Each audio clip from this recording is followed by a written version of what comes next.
flag of the United States of America and to the republic for which it stands, one nation, under God, indivisible, with liberty and justice for all. Okay, first item on the agenda is the Chamber of Commerce. The Chamber came to us a couple of weeks ago about working with the Hampton Hopper for a bus route on Shelter Island. Since then, they've been in touch with the Senior Foundation. Senior Foundation sent us a letter saying they would be comfortable with letting the Chamber use the bus for their summer program. And Linda, do you want to discuss it, or Don, did you want to talk about it before the board? Well, I can Sure. this. Okay. So yeah, when we came to you a couple of weeks ago, it was really designed as a bus service primarily for the businesses on the island, though of course residents on the island could take advantage of it. We were approached by the Senior Foundation to advise us that they were very excited about it, of what it could offer the seniors on the island, and that there was in fact a bus that seemed to not really be used very much, that had been donated to the town. So this has now morphed. Instead of being something that is designed as a benefit to the businesses primarily, it really is something that, I guess, it's something that a lot of the town residents would really look forward to being able to utilize, primarily the senior population. Knowing that there is a specific route, a timing, where it's going, when it's picking up, when it's delivering. We actually, at one point, brought it to the Shelter Island taxi. We thought, oh, okay, he's purchased all these cars, he's purchased these vans, and his vans are kind of right now being used to transport events. So that's kind of out of the picture. Additionally, he wasn't able to offer a dependable route. In essence, what he said is, if you need a ride, call, we'll take you, and the Chamber could just pay us, which just is not really what we were looking to do. So anyway, we met Don down by the senior center. We looked at the bus. The bus would be perfect, I think, for what the town residents need and also to benefit the businesses. So what we're looking for is to see if there is a partnership that we can create with the town utilizing the bus, because it now would be a benefit to town residents as well, that this is, as I said, we could create a partnership with the town. It wouldn't be a chamber event solely, it would be the chamber and the town working together to provide this service. Rob Strauss has reached out to Fred Thiel's office to see if there's any funding for it, because Shelter Island does not have any town transportation, which we're one of the only places that doesn't have that.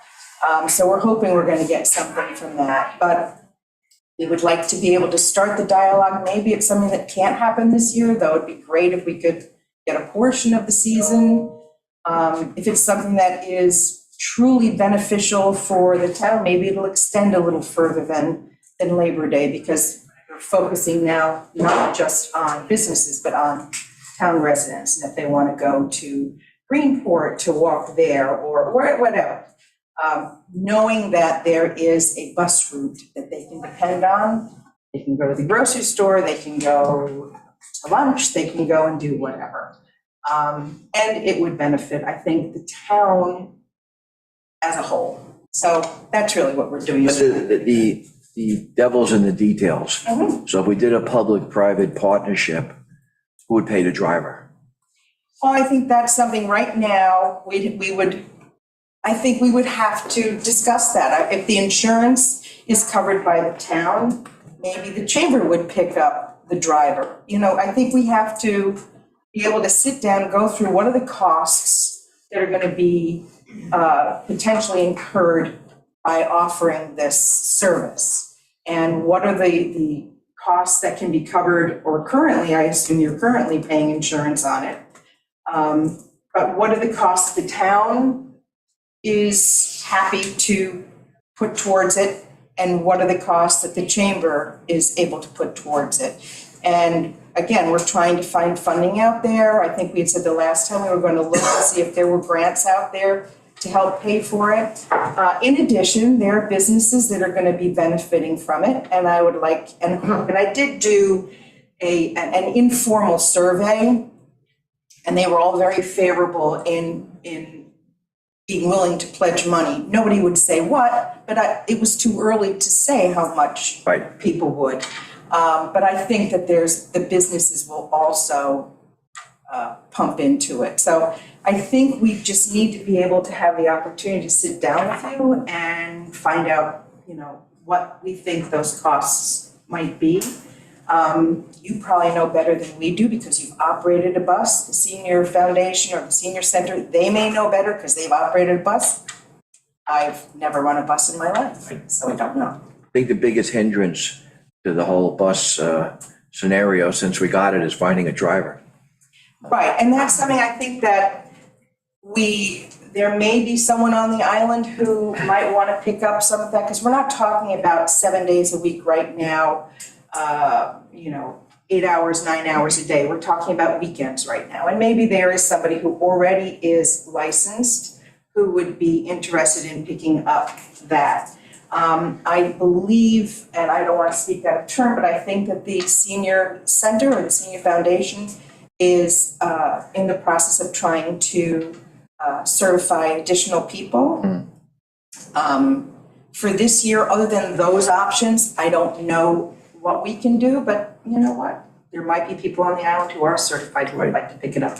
If not this year, I think next year, this is something we should definitely, or sooner than next year. It may be something that people are really going to want on the island, so that they don't have to drive and there's a dependable route. They want to go to the library. They can do that. It's a discussion we're gonna have on a lot of fronts. I mean, this is, hopefully for the seniors and maybe for tourists, but come budget time, we're gonna talk about all the employees that work off the island.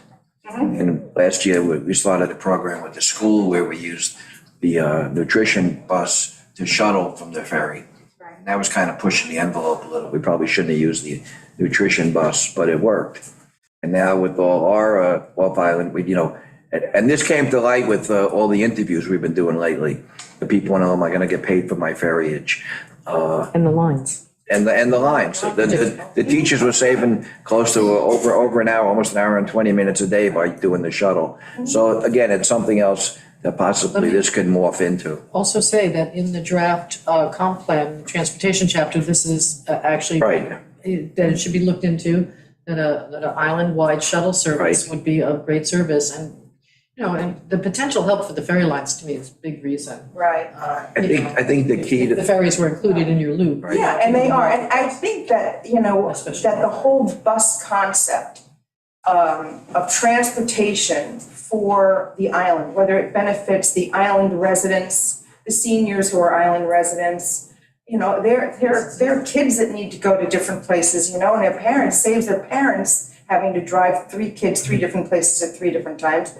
And it also, if there are tourists that help businesses, anybody, anyone who utilizes Shelter Island in any way, and if it helps the people who work on the island but live off the island, why can't they? They would be able to take advantage of it, why not?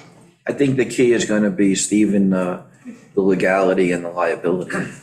Well, yeah, at first blush, like when we were first talking about it, it seemed to run afoul of the New York State Constitution prohibition on gifts.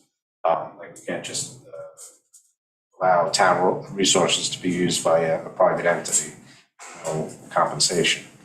But I did a little research into it, and I think if we coin it as promotional services that you're rendering, that could be the in-kind compensation for the use of the bus.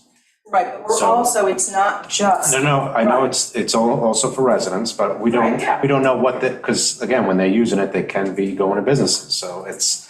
Yeah, but that's they're not. just using it for transportation. What I'm saying is, Yeah. I think if we sell it as the chamber, we enter into a partnership with the chamber for emotional services, I think we can get around that prohibition. And we just have to figure out, as you said, what else it entails, as far as making sure there's no scheduling conflicts between the seniors, center's use of the bus, and then also who's gonna pay what, and also insurance and stuff like that. But I think it is something that is doable. Because currently, the town does pay insurance for that bus to be used to transport Seniors. seniors who are residents. whether Correct, they- but it's limited in scope. So far as- So again, it's for exclusive use of the senior population to go to sporadic events here and there. It's not, so it'd be broader, and so, yeah, again, Yeah. that's something we can work out with the insurance company. Yeah. But I think, as Jerry said, deciding who's gonna pay the driver's fees and Right. whether it's a 50-50 split, something like that. But I think maybe if we have another meeting subsequent, a smaller meeting, like a working group, to come out and try to iron this out between representatives from Right, and organizations. that's what we would like to, I think that's what we're asking, is to be able to have a sit down with you to go over what the expenses are, because we don't know what the expenses are. We can tell you what the route is that we are recommending, though I think that the seniors may want to make some changes to it to ensure that some of the senior population, but again, it would be, we would need to have the opportunity to sit down and really hammer that out, which is why I think at this point it might be hard to get it up and running for this summer, but it may be something that we find out is valuable, that. Do a trial run if we. Right, that. That's what I was gonna, Even further. that's what I was gonna suggest. I was Right, gonna and I su- think, we talked about, when we sat with Don, we talked about, we will keep a record of who is utilizing the bus. We may find out that Shelter Island residents use it more than any tourist. Flip side, we may find out that it's the tourist dream, I don't know. Yeah, I think you have to plan for what Stephen talked about, that 2 or 3 weeks of a small group working out the kinks on it. Ideally, if you could have a trial basis during a part of the month of August, whether it's the second through Labor Day for that 4-week period, Right, do a trial period and actually log in who's using it and see what, how that falls. Otherwise, it's got to be a 2024, shoot for, it would be advantageous, though, to be able to put a small 2 to 4 week trial run in the summer of 2023 to see the feasibility of what's happening. And because it's either going to be a big hit or it's not. well. We'll know that in a. One thing I learned in my 40-some-odd years of running a business is that when you start something, you cannot give it that one shot to find out whether it works or not. You really have to, because you're also training an island population to know that it's there and to utilize it. So are you going to get a hint? Yeah, but would I base it, the future of it, Right. on what happens in a 2 to 3 week period in August of this year? Not at all. I think it's more of just getting the feel of it, so that if there is a driver, the driver gets the feel of it. People see it, people hear about it, but it's really not going to be the test that I would say it fails or it passes. I agree with that. Plus the fact that you have to build in a public relations type of thing, a PR campaign prior to launching this for this 2-week period of time. So if you don't launch that, you're not going to get, it's just going to be a bus moving around saying, what's that? Right. So obviously, the bigger piece of finding out, getting drivers trained, how much you're going to pay a driver, gasoline prices, insurance prices, courses, where you're going to stop and everything else. The public relations part of it is key to building any trial runs, hint, as you say, hint at success. But you will get some type of indication if you give it the proper lead time that it needs. That would mean 2 or 3 weeks prior to whenever you're going to launch this, of getting things out there. It's going to be launched on such and such a date. Here's the route, a full explanation to the public and to the real estate people and to the restaurants and to all the hotels and lodges and stuff like that. It's important you get all that information out because otherwise it's destined to fail. Right, and I feel that the time period that we have, if we're looking to have a conversation first to see whether, in fact, how this is all gonna play out between the town, the chamber, and whatever. And then we're gonna do a PR period, then we're gonna give it, I'm just saying, I would like not to hold whatever we end up doing this year, if we're able to get it done this year, as the telltale. No, I don't think that. No, I didn't say that. Go in the Yeah. future. I think we have to be committed Yeah. to doing it. This is just getting a feel of it, getting the island to know that it's something that is going to exist for next year, that we can get the feel now, so that next year we can launch into it. Exactly. We know what we're doing, we know where we're We going. can fine tune it based. Exactly. Yeah. Don, did the foundation talk about anything specific that, they'd like to see for the seniors as far as bus routes or anything, or? No, we didn't get to that point. But as mentioned earlier, we are funding the training. Can you for commercial- step up to the microphone? Sorry, So the people on Zoom can hear you. John, just your name and position. Donald D'Amato, I'm one of the directors of the Senior Citizens Foundation of Shelter Island. And yes, we did discuss it at our meeting, but we did not get into any specifics. We did decide that we would be very supportive of this effort, particularly, as I said, if it benefits the seniors, either at low cost or no cost. Let's see, that's really about it. As mentioned earlier, we are funding the training Right. of 2-3 people, I believe, for commercial driver's licenses. And anything, I believe, above 15 passengers requires the CDL. Yes. So Kelly is new at the senior center, our new Yeah. director. And so I know the bus has been underutilized, and that's sort of not a complaint, but just a In fact. part due to COVID, but also. Right, exactly. And I just think that, Kelly has lots of ideas for programming, and so I just worry that we're prematurely gonna take something from her that would be a very good tool for her. We have always said priority of use goes to the senior citizen center. Yeah, Yes. maybe another bus. And there is another bus. And most of the time, when they do use the bus to Yeah. transport the island, the seniors to the market or whatever, they use the, what is now a 6-passenger Right. bus. Right. Nominally, it could be 12, depending on how it's configured. But that gets more use than the Silver Streak that we're talking Right. about. Okay. Okay, so the next step is, Well, I mean, I have some questions. So are you guys proposing a different route or the same route you originally? I think what we're going to do is make some fine tuning to that route. Because we are going to try and ensure, so I don't believe that Silver Beach was added onto that route when we presented before. Right. So that's something that would have to go on to the. We also are talking about, we talked about being able to communicate with the driver. So if there was somebody who needed a ride, they could call the driver. And, the driver wouldn't stop and just go and get that person, but they would know where they were on the route. And if they needed to take a little jump somewhere, they would do that. So again, there are things that need to be kind of fine-tuned.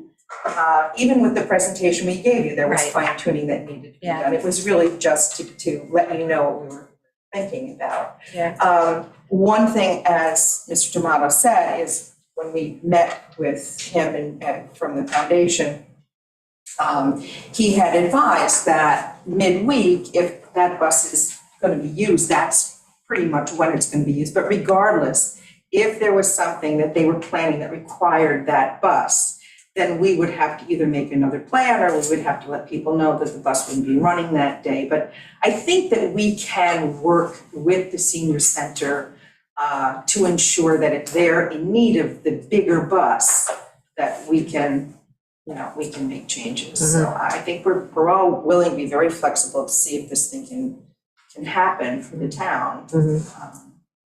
I mean, I think it's a good proposal, but I think that there's a lot of work that has to go into it. So I don't see it happening this summer with the town bus.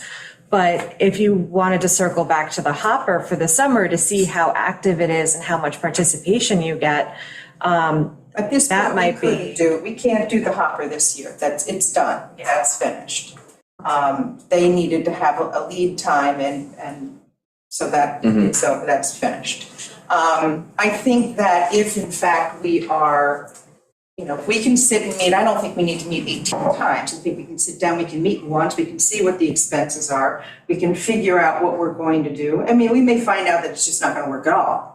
But my hope is that we can find a way to make this happen. Hopefully, we're gonna hear back from Mr. Thiel's office to see if there's funding from that. If it looks like it's going to happen, that there is an interest in it, then I can go back to the businesses and I can say to them, this is what's going to happen. And we can see what they're willing to put in. But right now, I don't have anything to go to them with other than having them say, yes, they're very interested, they would pledge. Right. So that's, and we really want to try and keep this free to the people of Shelter Island. That's our thrust. So So let's schedule a meeting. let's schedule a meeting. Let's do it for, how about Monday? I actually am gone next week. Okay, how about, Can I get my Following phone to my Monday? calendar? no, I'd rather do it sooner than later. No, but she's gone It's not next next week. week, so then the week after sometimes. Following Monday. Is that the 24th? Were you thinking something this? I was thinking Thursday, but Oh, The 27th, is that, I was thinking this Thursday. 13th. I'm sorry? this, I won't have, I have to get all the This insurance. Thursday. Yeah, I have to get all the information. I won't have it by Thursday. Okay. When are you back, Linda?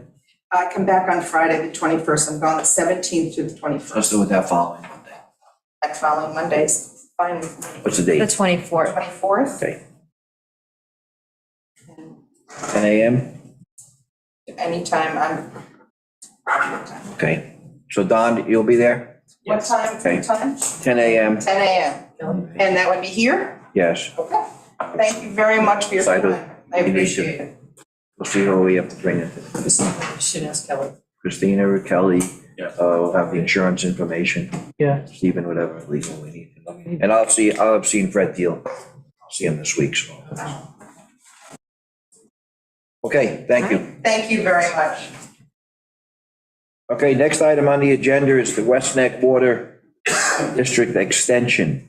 This is a discussion that came up. Joe's gonna run us through it. Basically, it has to do with the nitrate problem in the center of town that the town has committed to address. And because the school pulled out of the wastewater project, we had to rethink how we're gonna go about that. So we found out about some funding available. So Joe, you wanna walk us through this? Yes, the purpose of today's discussion is really to bring to your attention a funding opportunity provided by New York State to address drinking water quality issues for municipalities. And application is due the end of this month. It's an annual type master application for the state, but the focus of this particular grant is to provide extensions of public water service to areas that are dealing with various contamination issues. So the proposal that is before you and up for discussion today, I have some maps I'm realizing I'm looking at, you're not, so I'll send these out. But in concept, what we have the opportunity to do is extend via water main West Neck water service along North Midway Road and make a connection to, in concept, all of the town buildings, which are concentrated here in the center. So I'll send some of these maps around for discussion purposes.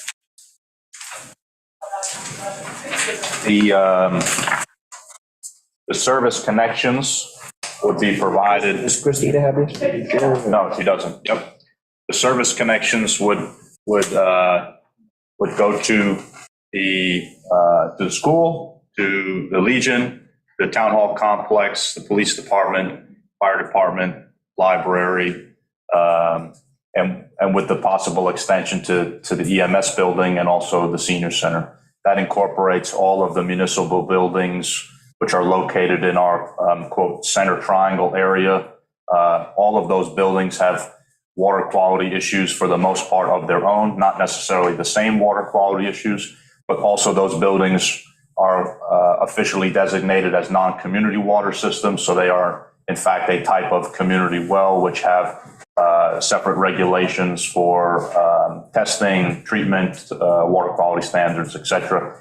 Those buildings right now represent liabilities to us in terms of managing their water systems, monitoring them, operating them, the cost for filtration. And so the concept here is to provide an extension of an existing town-owned asset that is West Neck Water and connect these buildings such that we not only remove the water quality concerns at those facilities, but also remove the town's ongoing financial liability and obligation to treat, test, and provide water service at those locations.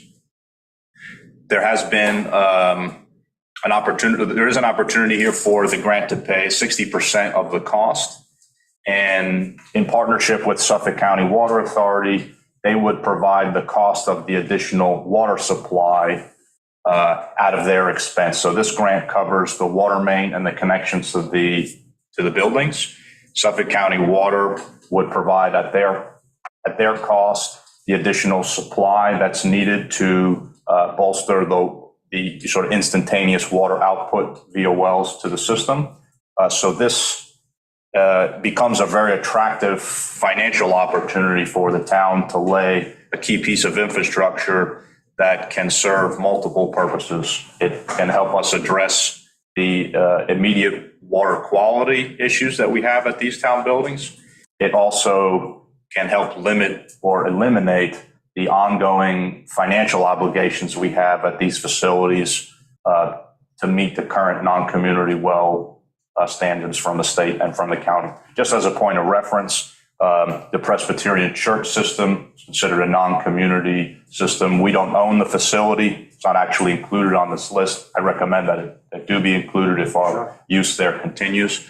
But the Presbyterian Church location is rented by the town. It's had an ongoing nitrogen issue, which we were obligated to implement the treatment system for. That treatment system cost over $100,000 just for the equipment and installation. We now spend about $10,000 to $15,000 per year in operating maintenance of testing, maintenance, operating that system, and that does not include the cost of town salaries who regularly go check, make adjustments, fill in here and there. So that's a good sense of the scale with which we are facing at one location, which would be extrapolated now to all of these other buildings as regulations change and as the water quality continues to deteriorate. At some of the municipal buildings, we are faced with nitrogen issues, but that's not the extent of our water quality challenges. At the senior center, we were under state assistance, New York State DEC, because of MTBE contamination, which is a residual chemical typically associated with petroleum products or gasoline. So that particular facility has a relatively robust treatment system. For our sake, we didn't have to pay for that in that particular instance because it was an emergency and the state helped us. We just received a test last week about the Legion building. Over the winter, the county performed a PFAS or emergent contaminant test. And while we're not over the current limit, which is 10, we are at the threshold for implementing a remediation technique. We're at half of the limit. So currently we don't have treatment there that will help address PFAS, but we now know that we have PFAS at a level that's concerning, and we have to put in place a plan on how to address that. I bring that up because it's another example of a treatment system which we're going to be obligated to install, which requires ongoing operational costs and maintenance, and I suspect that issue will continue to percolate through all of these other town facilities. Mm-hmm. This particular project, concept level at present, so this is open for discussion about whether the board feels this is advantageous to apply. Certainly an application to the state is not at this stage a commitment to execute on the project, but at base level right now, the financial assistance we would receive from the state to install this infrastructure in combination with the cost savings and the financial assistance from Suffolk County Water Authority, make this sort of once in a long time. long time opportunity to get these assets and this infrastructure at very, very low cost, potentially, at 25% of the total cost. Joe, just the title, West Neck Water Extension. Let's make it clear that it's the West Neck Water well fields can't hold the expansion. So No. And the purpose of this is not to rely on the existing West Neck system to feed this. It's to extend the system, but to create two mutually beneficial components of the project. That is, we're going to connect to their system. It is possible that their system feeds into our extension, but this extension will also include its own additional supply. And so that supply just as likely will feed existing West Neck demand. It includes an added layer of redundancy so that the current West Neck users will have additional supply at their disposal. And at the same time, it allows for more participants in the West Neck system. Simply by having the town buildings as a customer, we will be paying into and reducing the overall capital costs that West Neck residents are currently paying. So it's advantageous to them in terms of their service, reliability, and the robustness of their infrastructure. It's also advantageous to the existing customer base financially, because we will not only be paying the cost of our extension of the system, they will not, and we will be kicking into the cost of their current capital improvement program. So reducing their costs and increasing their reliability. Joe, couple of questions. Number one, is this all predicated on the wells that are looking at in Sachem Woods? And is this where the new wells would be? No, this is a focus on wells in the immediate vicinity of the West Neck water wells now. So at Goat Hill, almost certainly in the Goat Hill area. The West Neck system is slated or was slated to have one new well installed as part of their capital improvement program. Suffolk County Water has now agreed to provide two new wells in service for West Neck Water. And in combination with this program, they would either enlarge both of those and make an additional investment for higher capacity wells, or add an additional well depending on how the geology plays out. But the plan right now, the current West Neck system runs off of 3 25-gallon per minute pumps. However, only 2 can run at the same time. So the whole system runs on 50 gallons per minute with additional pumps that can run separately. But really the issue with supplying these systems is how much water you can get immediately when there's a draw. So effectively the West Neck system runs off of 50 gallons per minute. We would be looking to, with their existing proposal for new capacity in combination with this, we would be expanding that to between 200 and 300 gallons per minute for the whole system. So a massive increase in their ability to meet. Is there that kind of water there to support that? Yeah, the initial studies now on the geology suggest that 100 gallon per minute wells are feasible. There's also a precedence. We believe that the Shelter Island Heights water system wells operate at approximately 100 gallons per minute as well. So all of those aspects seem feasible. However, drilling wells is somewhat of a science, somewhat of an art, and somewhat of rolling of the dice. And so, you never really know exactly how that will plan out till So my after. feedback personally is I love the idea that Suffolk County Water is going to, look at these two new wells at the base of New York Avenue there. But I feel more comfortable because I know the paranoia that's going to set in. And it's going to set in a little bit from the Heights. It's going to set in a little bit from the existing 70 members of West Neck Water about, can I really trust you that there's that volume of water down there now to support this additional extension? So I'd feel a lot more comfortable if the well testing in Sagem's Woods and the property off of Midway, if we choose to move in that direction, that there are other wells that would also are being strongly considered to be part of this extension. I think that would alleviate a lot of the hesitancy and paranoia of people saying, Taking too much from one area. correct. Yeah. Correct. I don't know, that'd be my greatest concern, that we need to advertise that, no, we are actively looking for other wells, along this line, so along Midway and along Sagem's Woods, that would support this additional infrastructure in the middle of town. I just think that it would be, I don't know how you feel, but. I mean, I think what you're saying is the obvious, and I think that's Suffolk County Water. I mean, that's probably the first thing they look at is can the area handle what they, I just want the people out there, since we're on television, to know that with this town board, right? we're very much aware of the fact that, that's a concern.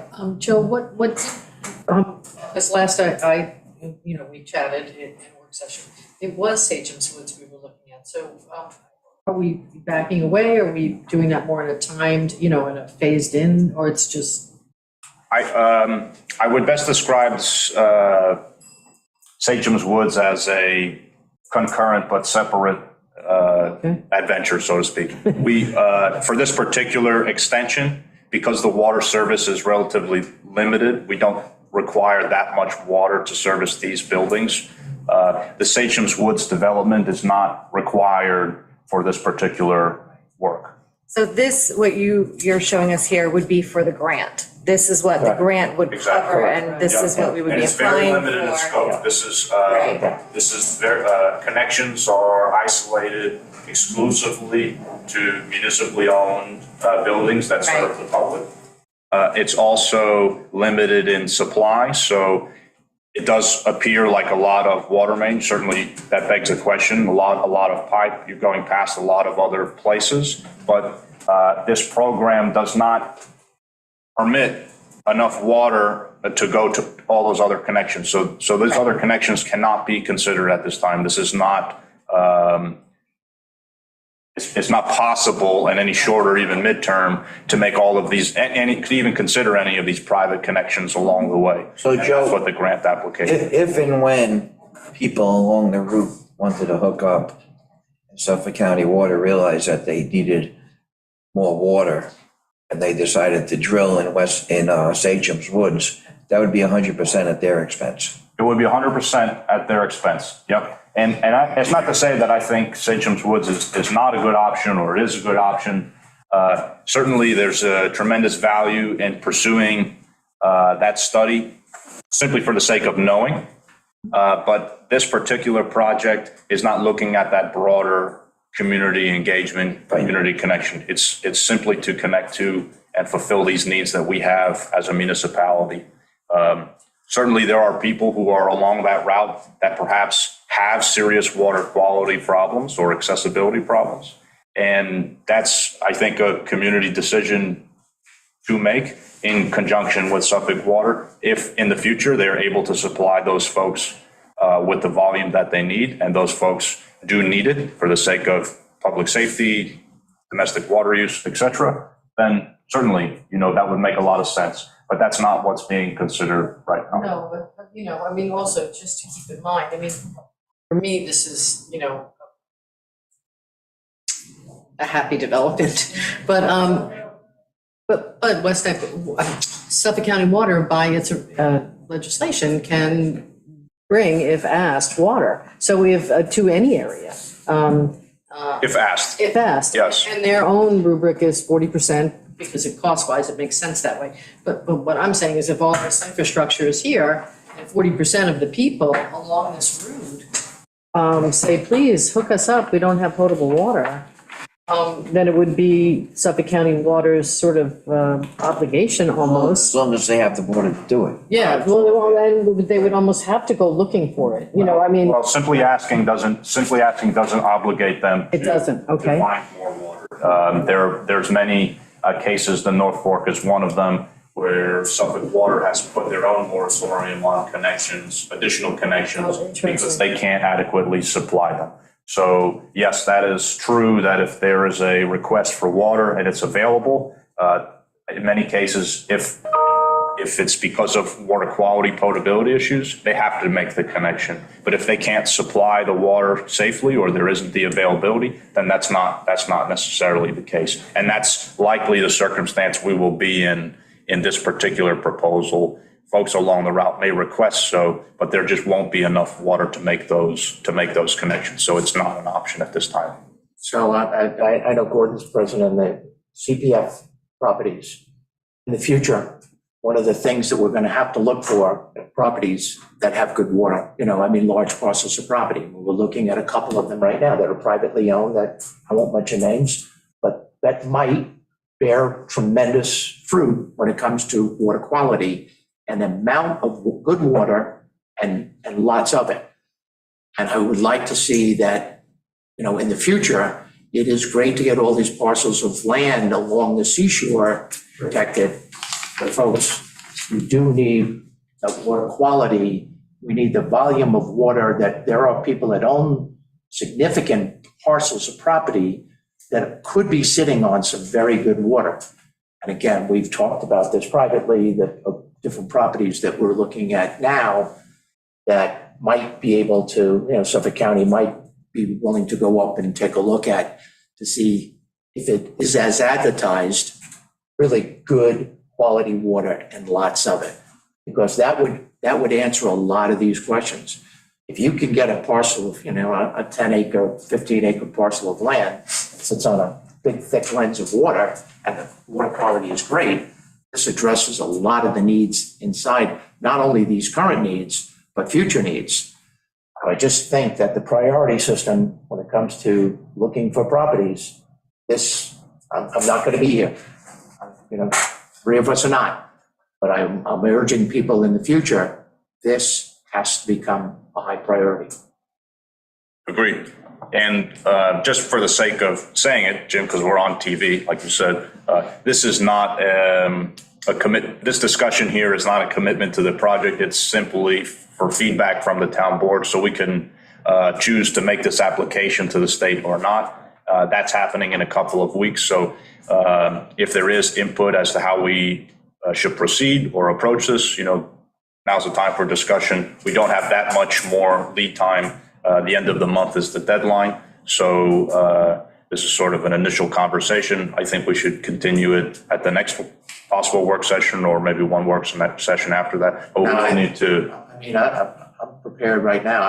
To me, it's kind of I hate to use that term no-brainer, but to get infrastructure in place, and when people are picking up a vast, vast majority of the cost of putting an infrastructure to have it in the ground, it's a huge step forward. Doesn't commit you to anything, but the infrastructure is there. Later on, as I just described, we find parcels of land that have lots of water. We can make these connections and get the people in the center of town good drinking water, and all the restaurants and eateries that are up and down 114. These businesses, by the way, will thrive with better water. No, this is just. No, I realize I'm talking future. Yeah. I'm talking about the future of this island, that people complain about, just driving up and seeing empty stores. When you're gonna go rent or buy one of these pieces of property, if you don't have good potable water on the property, why buy it? It's useless. It's, I want to, so you got to think big here. This, to me, is as close as a no-brainer as you can come. Getting the infrastructure in place now, and it's a great deal for possible future use. That's all predicated on these other things falling in place, but I think Joe, I think, as you both explained or reminded us that there's a television audience out there, I think we need to keep harping on that this is only one piece to the puzzle. I mean, we have to protect the aquifer. We have to find a long-term plan of how we're going to protect the aquifer. This is filtering water. It's not protecting the water. So we're not giving up on the wastewater plan. We have to, reevaluate, but we still have to, look at that part of the plan. No, that's exactly right. Jim mentioned, looking for parcels with good quality water. That's part of the problem is you can't just drill a hole in the ground and find good quality water anymore.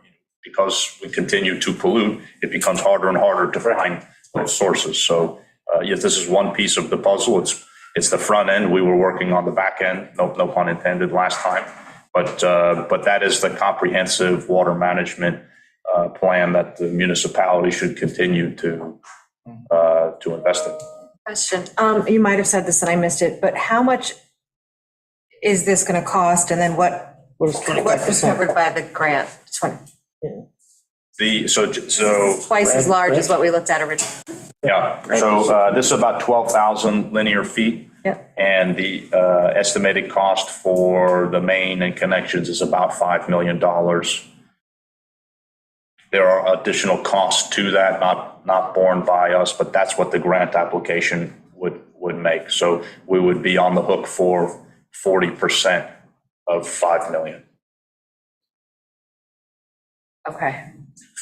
from this grant. 60/40 grant, so. it would- 60% coverage on the grant towards the water main.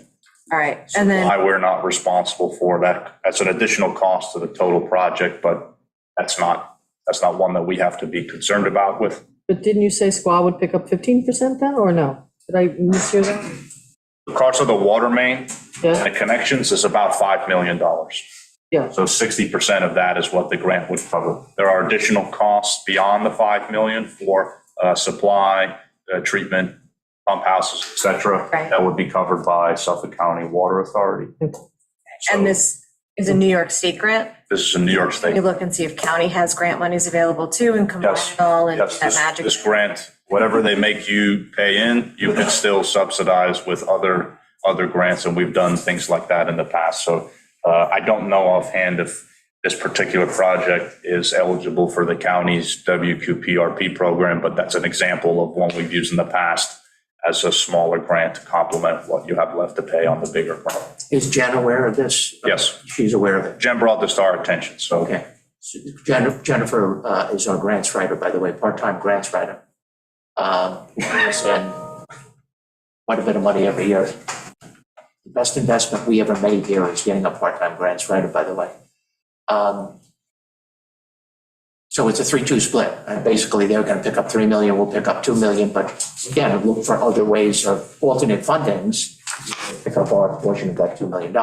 Joe, in yours and my discussion with Joe Piconi, there's no upfront money from the town needed. Well, that's the other, as you guys write down and crunch the numbers, of the 2 million, if we made that full commitment, assuming it wasn't subsidized elsewhere, Suffolk County Water Authority would provide that cost to us in the form of an annual surcharge like they do the West Neck water customers. So we wouldn't be looking at paying the $2 million up front. It would be amortized, effectively financed by Suffolk County Water Authority, which is a very common practice for utility extension. It's ultimately worked into the bill. And then when considering that these municipal buildings are not all town-owned, there are other municipal districts here, those will be broken out equitably. So, potentially the budget item wouldn't fall exclusively on the town. You'd be treated like individual customers. So However, same tax base, but percent yeah, tax base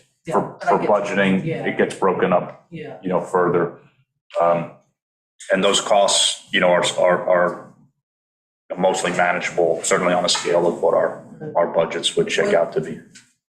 Oh, we went for that grant, right, on the wastewater. That was it was actually even a delay, right, in getting the answer. Huge delay, yeah. It was the beginning of the new governor's administration as well. Yeah, So there was some, timeline here, what do you think? oh, Yeah, oh, really? Yeah, Suffolk County Water feels very comfortable with this one. And that we'd know by the fall? yeah, Oh, wow, That'd be great. yeah. allegedly. Yeah. Yeah, I know. That's Ready for scenario. All right. Any I other, think we need to see. Joe, we invited the library, the school, the fire department to come. Terry's here. Terry, you have any questions or concerns or? Just once it is up and running, what would the cost to us be? Because now we have a well, we don't pay anything. So we'd have to know what the cost would be so I could work it into a budget. and Yep. Hopefully that's pretty reasonable to us. Yeah, it's too early for us to say exactly, what your monthly bill might shake out to be. In concept, you'd be paying a surcharge like West Neck water customers do towards the capital cost. That I think is done quarterly or twice annually. And then you're paying a water consumption fee, which is based on how many gallons you use. The consumption fee would be the same as the West Neck water customers pay now. And I believe it's about I'm sorry? It's collected quarterly. Quarterly, okay. Do you know what the rate is per 1,000 gallons? Whoever's speaking, you have to get up there for, It's about $6 a 1,000 gallons or something like that. And from our perspective, on a town level, we're looking at the cost, not just in what the operational expenses are with, electricity for our well, but we're looking at costs from, paying for third-party testing, monitoring of our treatment systems, cost for treatment systems, ongoing compliance. As I said before, a sense of scale, just at the Presbyterian Church, we spend between $10,000 and $15,000 a year. So, we're looking at it from that cost as well. The cost for a well replacement, for example, can be very, very expensive for a non-community system like at the library or for town buildings. And so all of those things go away. Any questions from the audience? Yes. Lisa?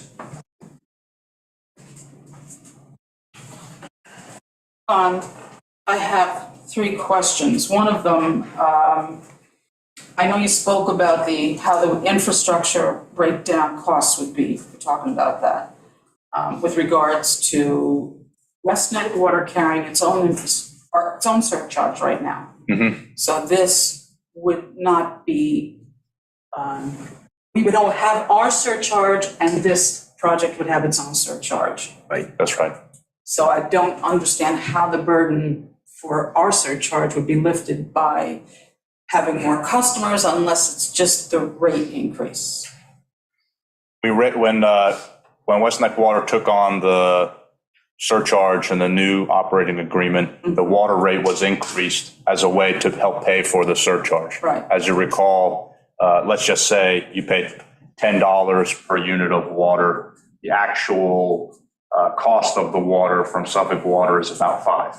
Right. We raised the rate to 10 as a way to instill upon the user that the more you consume, the more you'd be paying against those capital improvements. So you have in your current water bill, about half of it goes towards paying your surcharge in addition to your quarterly fees. In this proposal, the new connections would be paying that same rate that West Neck Water customers do of 10, even though the water perhaps only costs 5. And so that balance is going back towards your surcharge. So that's helping reduce the overall cost of your capital improvements. Does that make sense? Not really, but we'll talk about that. Okay. Later.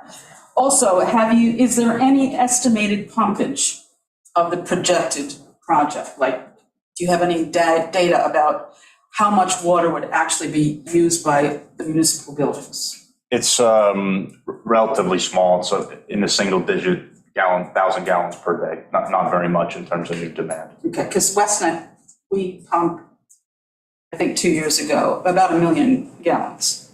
Not per day. No. Yeah, No. yeah, about 30 to 50,000 gallons a day in peak demand. Yeah, so we would be less than 5,000 gallons per day. Okay. My other question, and I'm all for this, I think it's a great idea, by the way. My other question has to do with the fact that there are people in Hilo Shores that have very poor water quality and have asked us if they could connect with West Neck Water. So I think that they should have precedence with regards to, they should be included. When the new wells, ostensibly new wells come on, we should definitely look at them as added customers with priority. Just saying that. Is that our call or is that West Neck Water? Is that Suffolk County Water Authority? Both. We've left the agreement open in how we will handle requests for extensions like this residential request. And so I would support exploring that further. And I think it's all contingent on the new well installation to see how much capacity there is. But I think that makes a lot of sense. Okay, I just don't want to have those people sort of out of the loop and be forgotten about. Yeah. I think that's pretty much it. So, We're getting a lot of requests for connections, actually. I know. West Neck Water, within the existing footprint and adjacent to it. So I think, that's just generally a good sign and somewhat indicative of the people saying what they need. Well, the Hilo Shores area, I've had a lot of people ask about it because they have Yeah. compromised quality too. So, and they're close, so that would help West Neck Water offset our financial liability. But I don't know how that is factored in with a new well and the capacity of a new well coming and facilitating water to the center of town. Because there's probably a good, I would say 50 households in Hilo Shores. So, What is the compromise? I'm sorry? What is the problem there? Is it salt or nitrogen? Well, one report, one household can't get any potable water whatsoever. They have a filtration system and the homeowner said that it runs her a tremendous amount of money per year. Just nothing is coming out of the ground there that's any good. And then on the lower road to Hilo, we've had customers ask, or homeowners ask if we would consider them because they have poor water quality, because they're right there on the bed. The flood area. So yeah, and we'll talk about the cost Yeah. at some point, because I would like to get a hold of that. All right, thank you. Thank you, Lisa. And I just wanted to remind everybody, Lisa, thank you very much for all your work that you've done, with us. You've been a great steward for West Neck Water. I just want to remind everybody that even after we agreed to go forward with that, the efforts from the supervisor and Congressman Thiel, bringing that $500,000 in, that was a gift horse from the mouth. We continue to do that. And I think, the new board, when they come in, they will continue to hopefully make those contacts with people to be able to defray the cost of these projects. So it's not just that we're working through, Jennifer, we're working through all the political connections that we have that are so important to be able to say, hey, Fred, any money up there? And he says, yeah, Jared, I can find you some money. And then lo and behold, it's $500,000. He comes back and tells us, cross your fingers, and it comes to fruition. So, and that was tough with the budget prices that they had up in Albany. But there's a guy like Fred that's fighting all the way to make sure that we got that money, which was huge.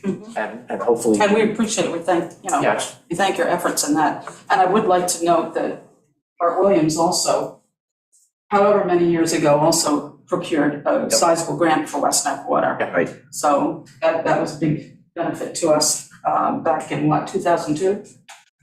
Yeah. So, we've Right. had some good. Yeah. Continue to look. Thank you. Peter Grand, you have your hand up?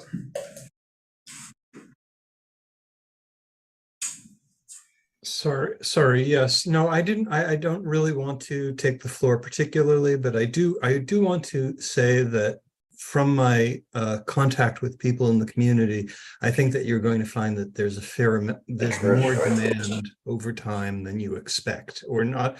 Demand will certainly be forthwith. So, it's just a process, and the various systems that we can build that support one another, terrific. Okay, thank you, Peter. Anybody else? Okay. So Joe, what's the next step? The next step is for me to continue collecting feedback on the route, technical details, and input from the board, and then we have to submit this by the end of the month. So I'll be working with Jen and Suffolk Water to finalize those details. Probably best for me really to just continually update you as the project moves forward, but we're in a little bit of a crunch time. We only have 3 weeks really to finish this. Get her done. And really just looking for, I guess, Okay to move forward. an okay to move forward. We'll have to pass a resolution to make the grant application like we do for any grant. So can we make that happen for next Tuesday or no? Yes. Yeah. Postings and all that, I don't know. No, it's just a resolution. Okay, Yeah, you don't have to advertise, right? all right. Okay, thanks, Joe. Okay, thanks, Jeff. Thank you. Okay, next on the list, Cozy Lane update.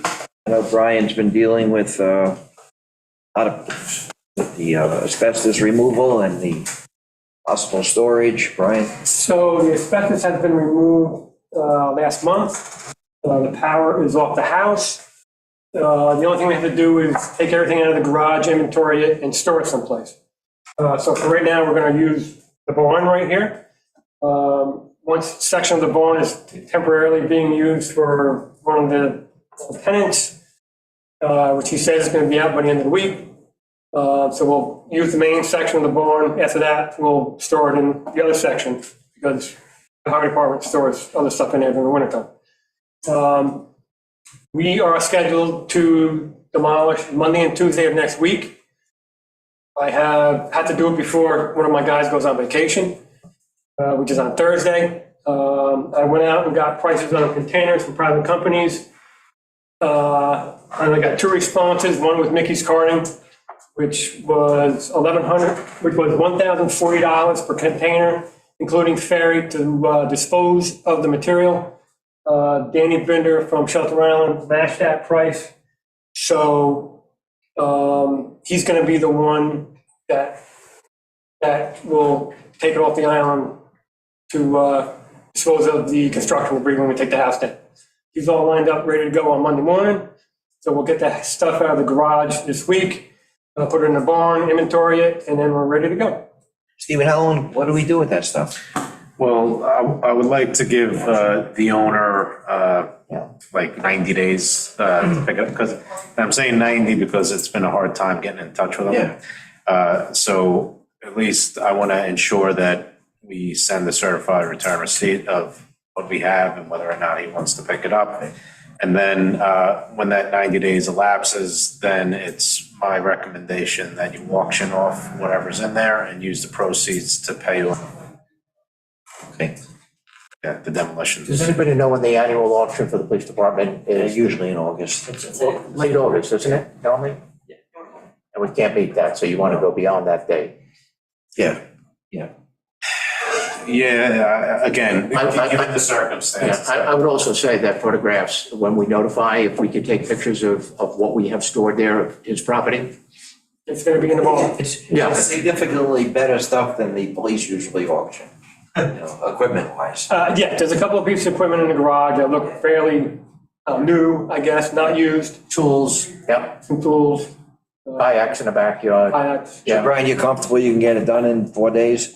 Yeah, 2 days. With filling in the a couple hole? of days, yes. Okay. The only thing that we don't know about is it a full basement? Is it a half basement? Is it a crawl space? Yeah. I don't know. We're not going to know until we get into it. What would your estimate number of containers? Well, the West Neck property with the house on West Neck was 8 containers, 9 containers. This, I'm thinking 12, 13 possibly. So $1,000 each. Yeah, okay. Have you asked the assessors what they have in their records for basement? They might know. Actually, no, I can't even, once we get it in, find the basement, let's see where the line goes out for the septic. Right. Find a septic, we can't find anything. Yeah, Nobody has anything on it. yeah. Huh. Okay. Anything else? On the same line, I have somebody was supposed to be here on yesterday, give me a price on the roof. They never showed. I have another company coming out tomorrow morning to give me a price on the roof. That would be 2 prices on the roof, and then we can move forward on that. Yeah, this is the building next door, just for the people out there that, we've switch gears a little. This is for the abatement of the asbestos on the roof. So everybody has moved out of the building. Building is gonna be demolished and will reseed, and then it'll be on hold. It'll just be something that we'll plan for the future, what we're gonna do with that space. And the only other thing I have is, if you notice some new bright yellow lines on our roads, the county has been trying to get over here for 2 years to stripe our road, but the truck has been broke down. So they finally hired a company to come out and do it. They are going to stripe 40 miles of our road. Wow. So Only have 63 miles of roads as far as I know, so that's 2/3 of it. that's almost half. Yeah. So they're going to do the main drags first, the main roads first, and some people will see, they've been into little neighborhoods with dotted lines. They're not necessarily going to be doing that. They see a road with no lines on it, they go in and dot it, to prep it to line. It's gonna help a lot, because people have been complaining that they can't see the road, especially the older people at night. No, it's helpful. And it's one of these things, it's a trade-off that the county does with us, where we maintain the sides of the roads, county roads, and they do things like this. So now, in the last 4 or 5 years, county has repaved all their county roads, they have striped them, they are putting up new signs today and tomorrow on the county roads, and they're striping our road. And the striping is $1 per lineal foot. And it's 40 miles. Yeah. So it's costing them $400,000 to stripe our road. Wow. It's not just regular paint, Yeah. it's like a heat down plastic, so it's gonna stay there for a long time. So it won't wear off like paint does. It's gonna be there around for a long time. So the county is out there Great. helping us, spending some money on it. Any news on Condon Creek? I emailed and called the DEC last week and still have not gotten a response. You know anybody over there, Stephen? Oh, over where? DEC?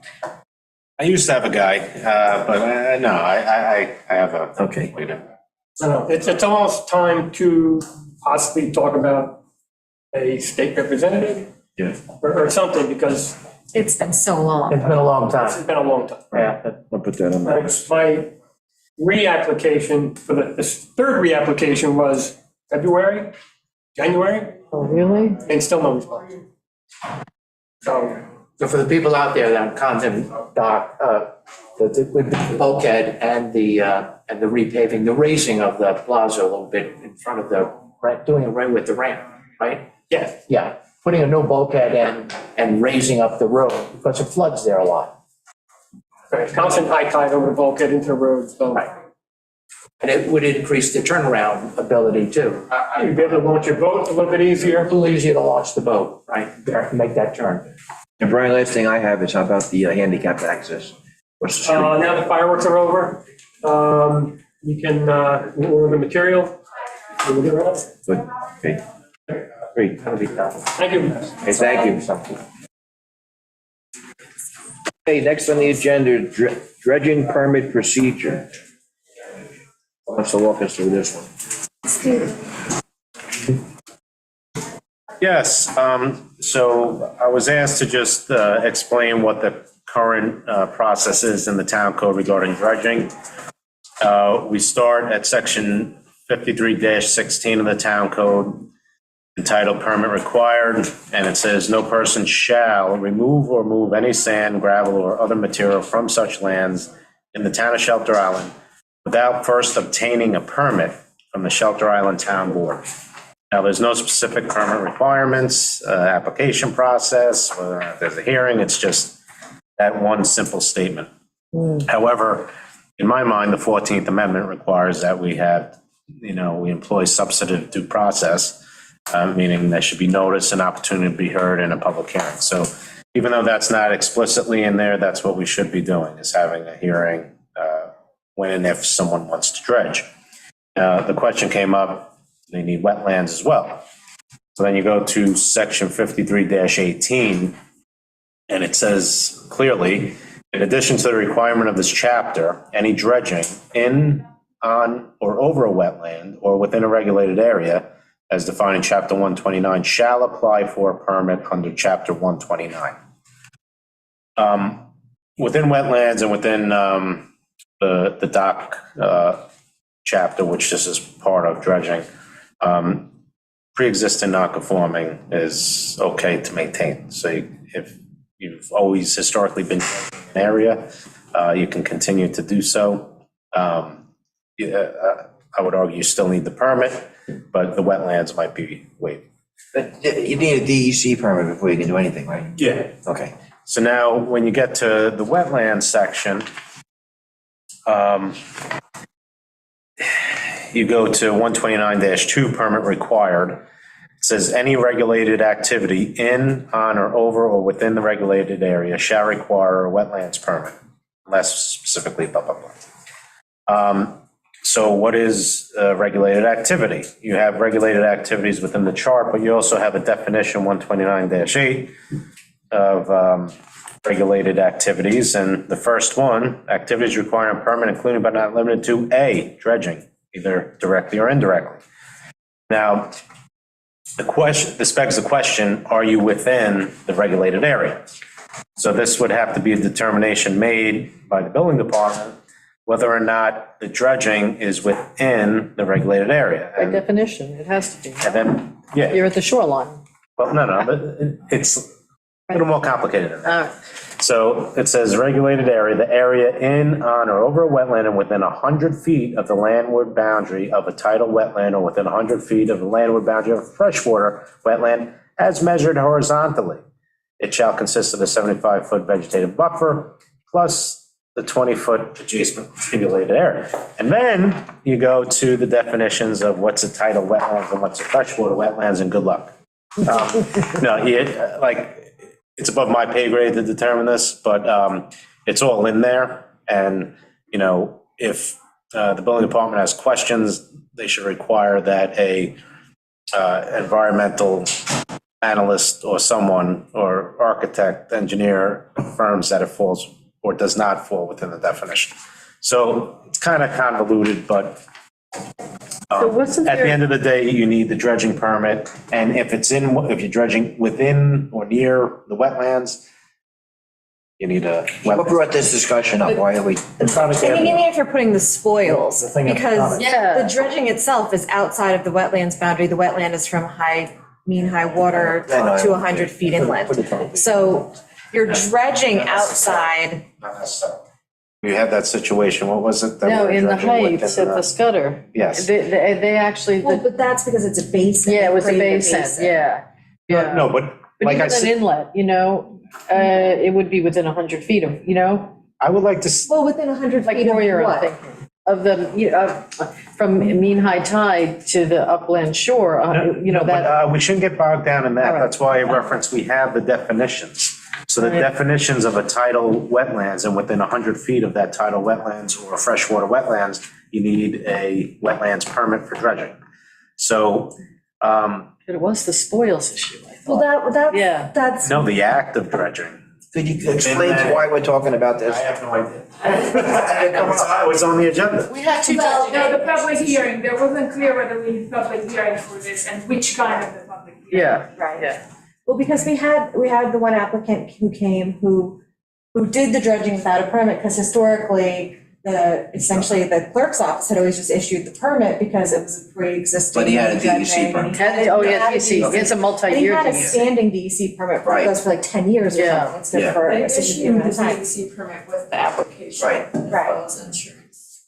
Right. And we forwarded to the WMA. MAC who would review, go inspect the site, and then we would just issue that public hearing. Right. There All was right, some- so And so then it was brought to our attention that should have had a wetlands permit as well. And so that's how this can of worms got opened. So what I would recommend we do is always have a public hearing for the town board permit for dredging. And send every dredging application over to the planning board, because they now process wetlands, and have them make the determination whether or not a wetlands permit is required. So they should, through their engineer and attorney and expertise, should be able to determine whether or not the dredging is occurring within a fresh water or tidal wetlands. Okay. So the planning board should have the public hearing. Yeah. No, well, they. Hands is needed. Only if No, it's no, no. wetlands. Because there's two Needed. separate permits. There's a town board permit for dredging, and then if it's within the wetlands, a separate one. But let them make the determination whether, I got you. yeah, Do we need to do anything to make that so? no. Yeah. What do you mean, no? How do We'll we- just inform the planning No, we board. just send it over. When she gets the application for the dredging, application, she sends a copy directly to the planning board and have them make a determination whether or not. Do you have to inform the planning board that they have to do this then? Yeah, we'll let them know. Yeah. It doesn't have to be codified. We Okay, can let them know tonight, and they have a meeting. okay. Well, here's a sort of tangential, but on the same topic of dredging. Last night, it was mentioned at the WMAC meeting that the dredging that occurred without a permit, the spoils were not put where they were supposed to go, where the application said they were gonna go. That's an, Something you look up another time. Like what's, It's a violation of the condition. Yeah. Well, was it an exact condition of the approval? It's in the, DEC approval, not the town approval, because we never gave the permit. Yes, and It's you have to drop a DEC dime to application. DEC that they And the violated DEC would that. have to enforce Yes. that, not Okay. us. It's All right. outside of our jurisdiction. Yeah. All right. But I think going forward, we should have our own conditions that either mimic DEC or ones that above and beyond or the hearing that you think. the DEC permits for 10 years. Yeah. Issue it. I think that became an issue in this Yes, we're only particular 1 year. case before, Yeah. because the Silver Beach Association owns the right-of-way alongside that channel. And spoils were, there had been an issue prior to this. They need to go where they need to go. Yeah. Designated spot. Yeah. Okay? All right. Okay, next on the agenda is the big house moratorium. Stephen was gonna do some research on the other towns and get back to us on some recommendations of. Yes. Yeah, so I think I'm just going to start again for everyone's edification, what our code requires right now. So our town code is very strict and says every house that's being proposed on Shelter Island, whether you're on 1 acre, 10 acres, 100 acres, 200 acres, cannot exceed 5,999 square feet. Unless you get a special permit through the town board. And then the town board is supposed to take into account the factors in 13335, which are general special permit standards. We have no specific standards to guide the town board as to what they should look for with big homes. So it's these plain vanilla ones. So that's the current lay of the land. Now, I just wanted to explain a little bit the difference between a special permit and a variance. So in Twin County Recycling Corp. versus Uvalde, which is a court, it talks about what is a special permit. It says, unlike a variance, which allows the use of a property in a manner otherwise prohibited by a zoning ordinance, whether it's a use variance or, like, say, if in a zoning district, this isn't in any of ours, but no single-family dwellings. You would need a use variance if you wanted to build a house. Or the dimensional regulations, we're all familiar with that, setbacks or whatever. A special permit, on the other hand, authorizes the use of property in a manner expressly permitted by the zoning ordinance under stated conditions. Further, in matter of Gordon versus Jack v. Peterson, such a classification, special use permit, is tantamount to a legislative finding that if the special exception conditions are met, the use is in harmony with the general zoning plan and will not adversely affect the neighborhood and surrounding areas. So by virtue of it being a special permit, you've blessed big homes. You're saying, generally speaking, that's in harmony with the comprehensive plan, in harmony with the character of this island. So I don't think we should have went that route. So conversely, regarding variances, the burden on the applicant, unlike the heavy burden on one seeking to obtain a variance, whether it's an area variance or use variance, is a light one. The burden on the applicant for special permits, because again, it's presumed to be in harmony with requiring only the showing that the use is one contemplated by the zoning ordinance, of course, to any conditions that may be deemed necessary to minimize the use on the surrounding area. So it's basically, we've used the term rubber stamp, it's almost a rubber stamp approach to large homes. So when I first heard about this, I was like, how the heck are you doing a special permit? Number one, they generally, for different uses, this use is already allowed, a residential home at a certain size. So you're not allowing a different use because you already have that use permitted as a right. It's really you're expanding the dimensions of the house. So that, to me, is a variance. So I looked through every single village, town in Suffolk County. Guess what? We're the only one that does it by a special permit. Each and every one of them does it by an area variance. The burden's higher, and I think we're one of the most strict as is. Right now, I don't even think we have to change the code. The 5,999 square feet permitted, whether, again, you're on 1 acre or 1,000 acres, is the strictest. So you start there, and you say, anybody who wants to get a larger home than 5,999 square feet, have at it. Go try to get an area variance. But and I know we spoke about, well, what about the sliding scale mechanism with the, floor area ratio and stuff like that? That is gonna make it where we're less strict, because if we go that route, then the lots with the 10 acre are gonna be entitled to a much larger home than 5,999 square feet based on a sliding scale. So when they go for a variance, they're already all the way up here, and they're gonna seek to get even higher, as opposed to keeping it at 5,099. And if you're on 20 acres, you're still gonna have to make a compelling case to go from 5,990 to 12 to 13. So as an example, Deering Harbor has a 10,000 square foot limit, maximum size, where 5,990. East Hampton, up to 20,000 square feet, or 10% of the lot. Brookhaven Town, which I gotta look into, it seems a little, Or 10% of the lot. So it's a 4,000 square foot house on an acre. Right. yeah, but their max is 20,000 based on the size. So if you're 1,000 acres, you can only go up to their maximum size. Town of Brookhaven is 11,250 square feet to 30,000 square feet. I'm not quite, I gotta look a little deeper into that one. Southampton, the maximum size is 15,000 square feet.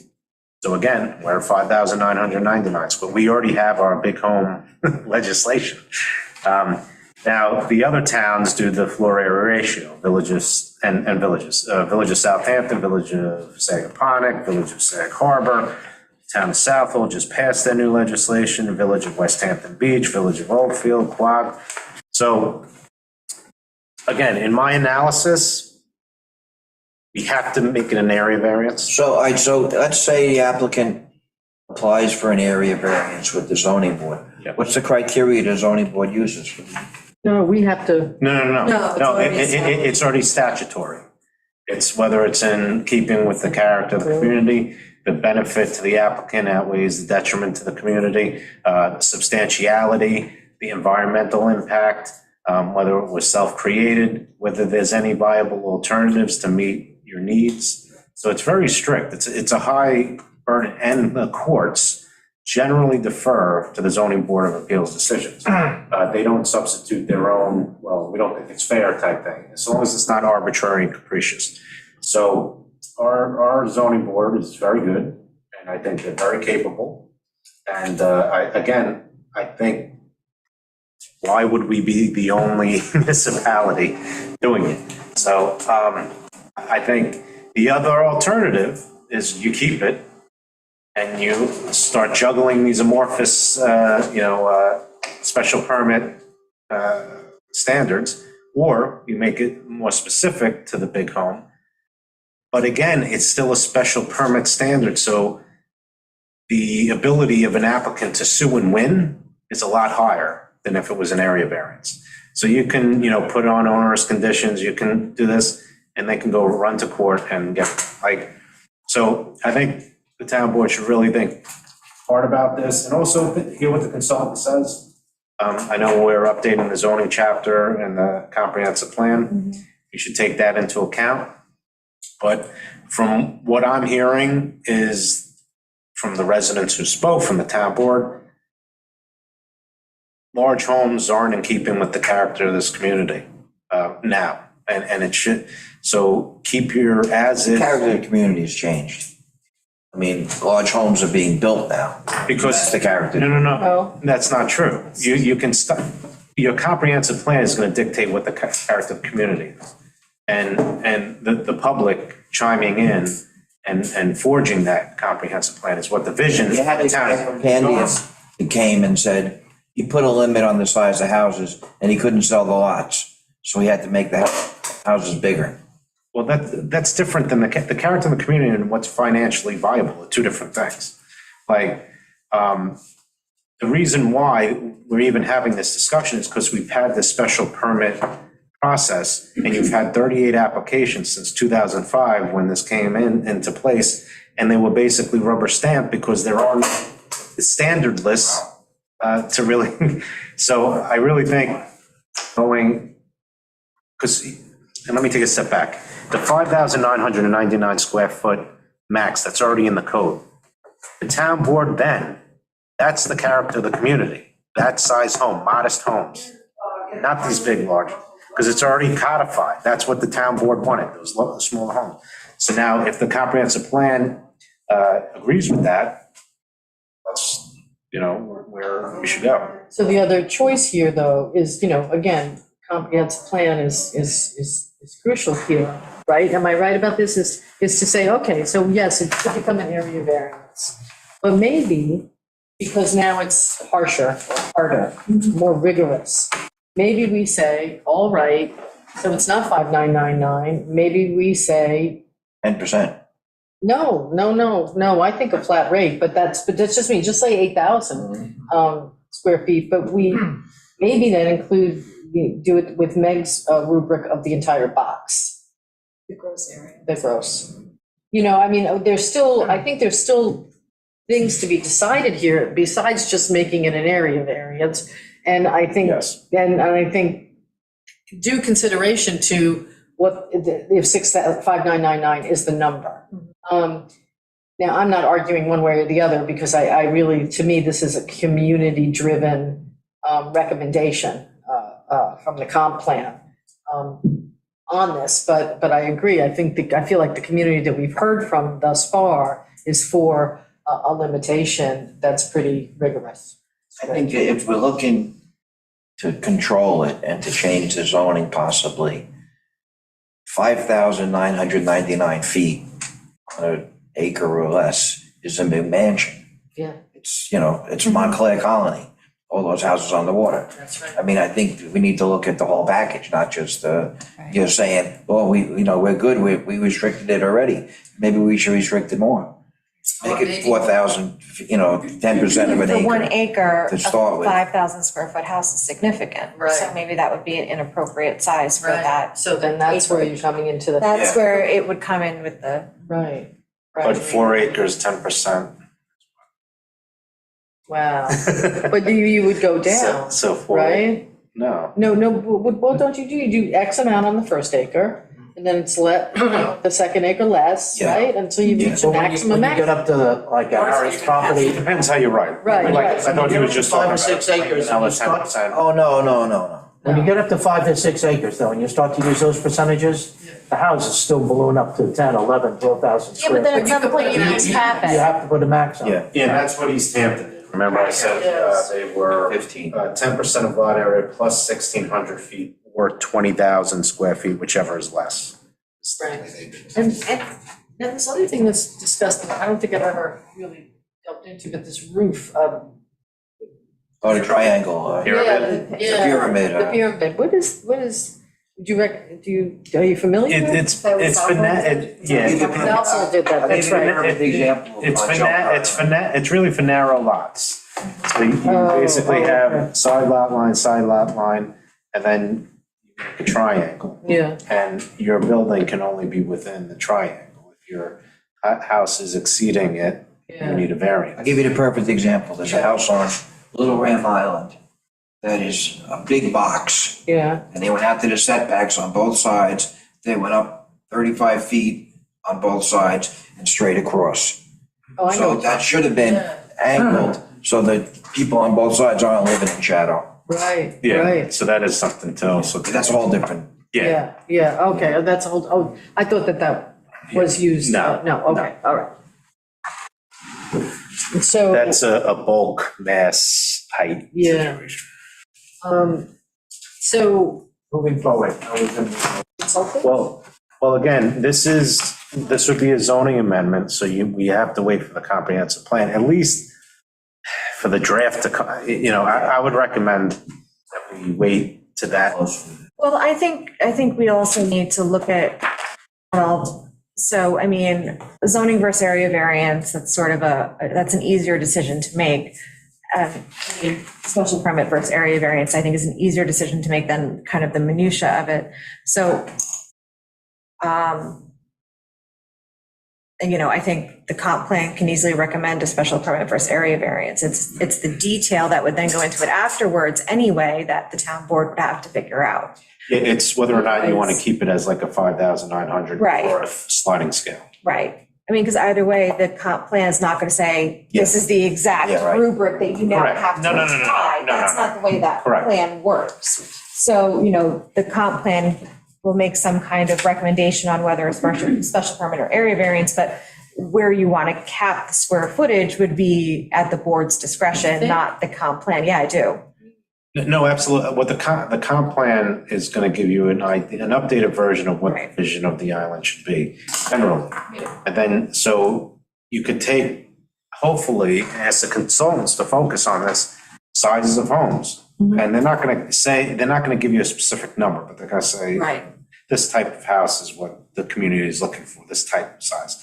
And then you come up with the methodology to keep it in that size. Yeah, what I've asked them to do is look at existing conditions, size of homes versus the acreage that they're on. So we could kind of have some idea of like different neighborhoods, what is their kind of character based on Yep. how they were originally subdivided, how they were designed, so that we could kind of have baseline information to work off of.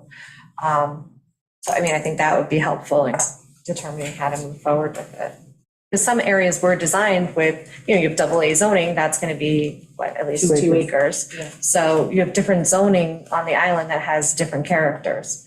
So, This idea, though, that I think I found it persuasive when Stephen said this idea that 5,999 square feet was a determination of community character, was a determination of what's, and I'm not saying to, limit that, I'm just saying that if that's true, then some sort of limit on housing, for me, on house size should be in the comp plan. That, because we are helping to define community character for the next decade. I think there's discussion of that in there. I just don't remember Yeah. exactly what it states. Right, And I want right. to see what the consultants come up with after they do their review. Right, okay. And also like that 599.9 number was originally 8. So I'm wondering how it got to where it got to, because in the original code, I was trying to sort it out. I was like, how did they get to that number? And I couldn't sort it out because it was originally 8 at one point, and then there was a modification and it dropped down, but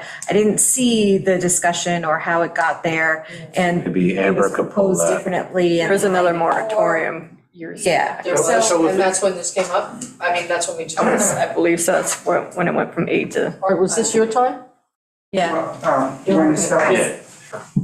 Yeah, I believe that my inspection did install the Art Williams, 8,000 everybody. Art Williams. Yeah. The 8,000 square feet, Right. because no firm decision could be made. We jumped the proportionality Yeah. thing, and there was tremendous disagreement, meetings among the zoning board, the planning board, and the town board. And 8,000 is just sort of not too arbitrary. In fact, but someone said, well, Yeah. you know, when does it start to get unreasonable? When can a family, can they manage an 8,000 square feet? Or they really do die? That was the question. 8 was the one. So, with nothing under 8, nothing, request over 8,000 square feet has never been denied by the town board, which is the interesting thing. So even though the criteria was not in place, somehow, I was never on one of the town boards that had an application.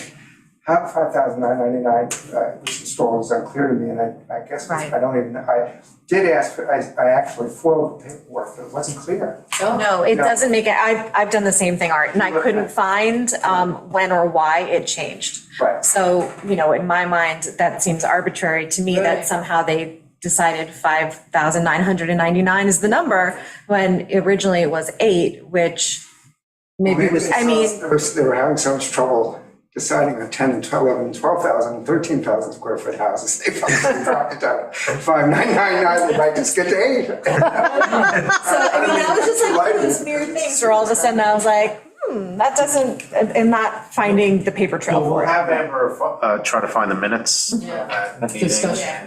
So shouldn't part of the criteria, going back to the Montclair community, and Albert sitting there is always talking about Montclair, not just the size of the acreage that you're building on and the size of the house, but in that area, the water below you doesn't support a house beyond a certain I square brought this footage. up before, but it doesn't seem to, it seems to, But isn't that bigger than anything? I think so too. I mean, come on, I mean, that's bigger than I anything. think that's a different zoning regulation than what we're discussing here, because those homes can be less than 6,000 square foot, but they're oversized for the lot and what they have on them. So Right. that's a very different study and discussion Yeah. than Yeah. just this, That- which is a that is. large house. Yep, okay. But I think what Jim's trying to get at here is more, maybe your example was, it's a good one, Jim, it's just more that, it's one thing to say the maximum size of a house because of the community character issue. It's another thing to say, in this area, houses can be no more than even 1 or 2 acres, doesn't matter, because the water is an issue. You know, to add to a layer to zoning that includes water quality, and that determines the size of a house that could be there, because these big houses with desal plants are further polluting the aquifer underneath them, and therefore impacting everybody in their neighborhood. And so I think that's kind of what you're getting at, Yeah. that large homes, maybe it's not, and again, the complication is tremendous, but maybe it's not just a matter of how many acres you have, but do you have water? Which is a very different study, different. Yeah, and the size related Well, I mean, the to, size is related, but I mean, if you're gonna determine the viability of a building site, I mean, that's a different conversation, which is kind of what you're saying, you know, when it comes to, do you have natural resources that can sustain that development? Do you have the water that can sustain that house? that size, like in other words, I mean. But even with the cottage, if you have a salt water and you don't have potable water, it doesn't matter how big your house is, you still have to have some kind of desalination. I know that, but I think that part of my argument here is that the desal for a 2,000 square foot house would be putting back into aquifer for far less junk, far less, wastewater really, than a 8,000 square foot house. And so it's, at some level, it's still a taking if you're going to reduce it, the size and all of that, taking a person's value. But that being said, I don't know why that can't be considered in this same discussion. I asked Joe to come down, he'll be here in a second. All right, good.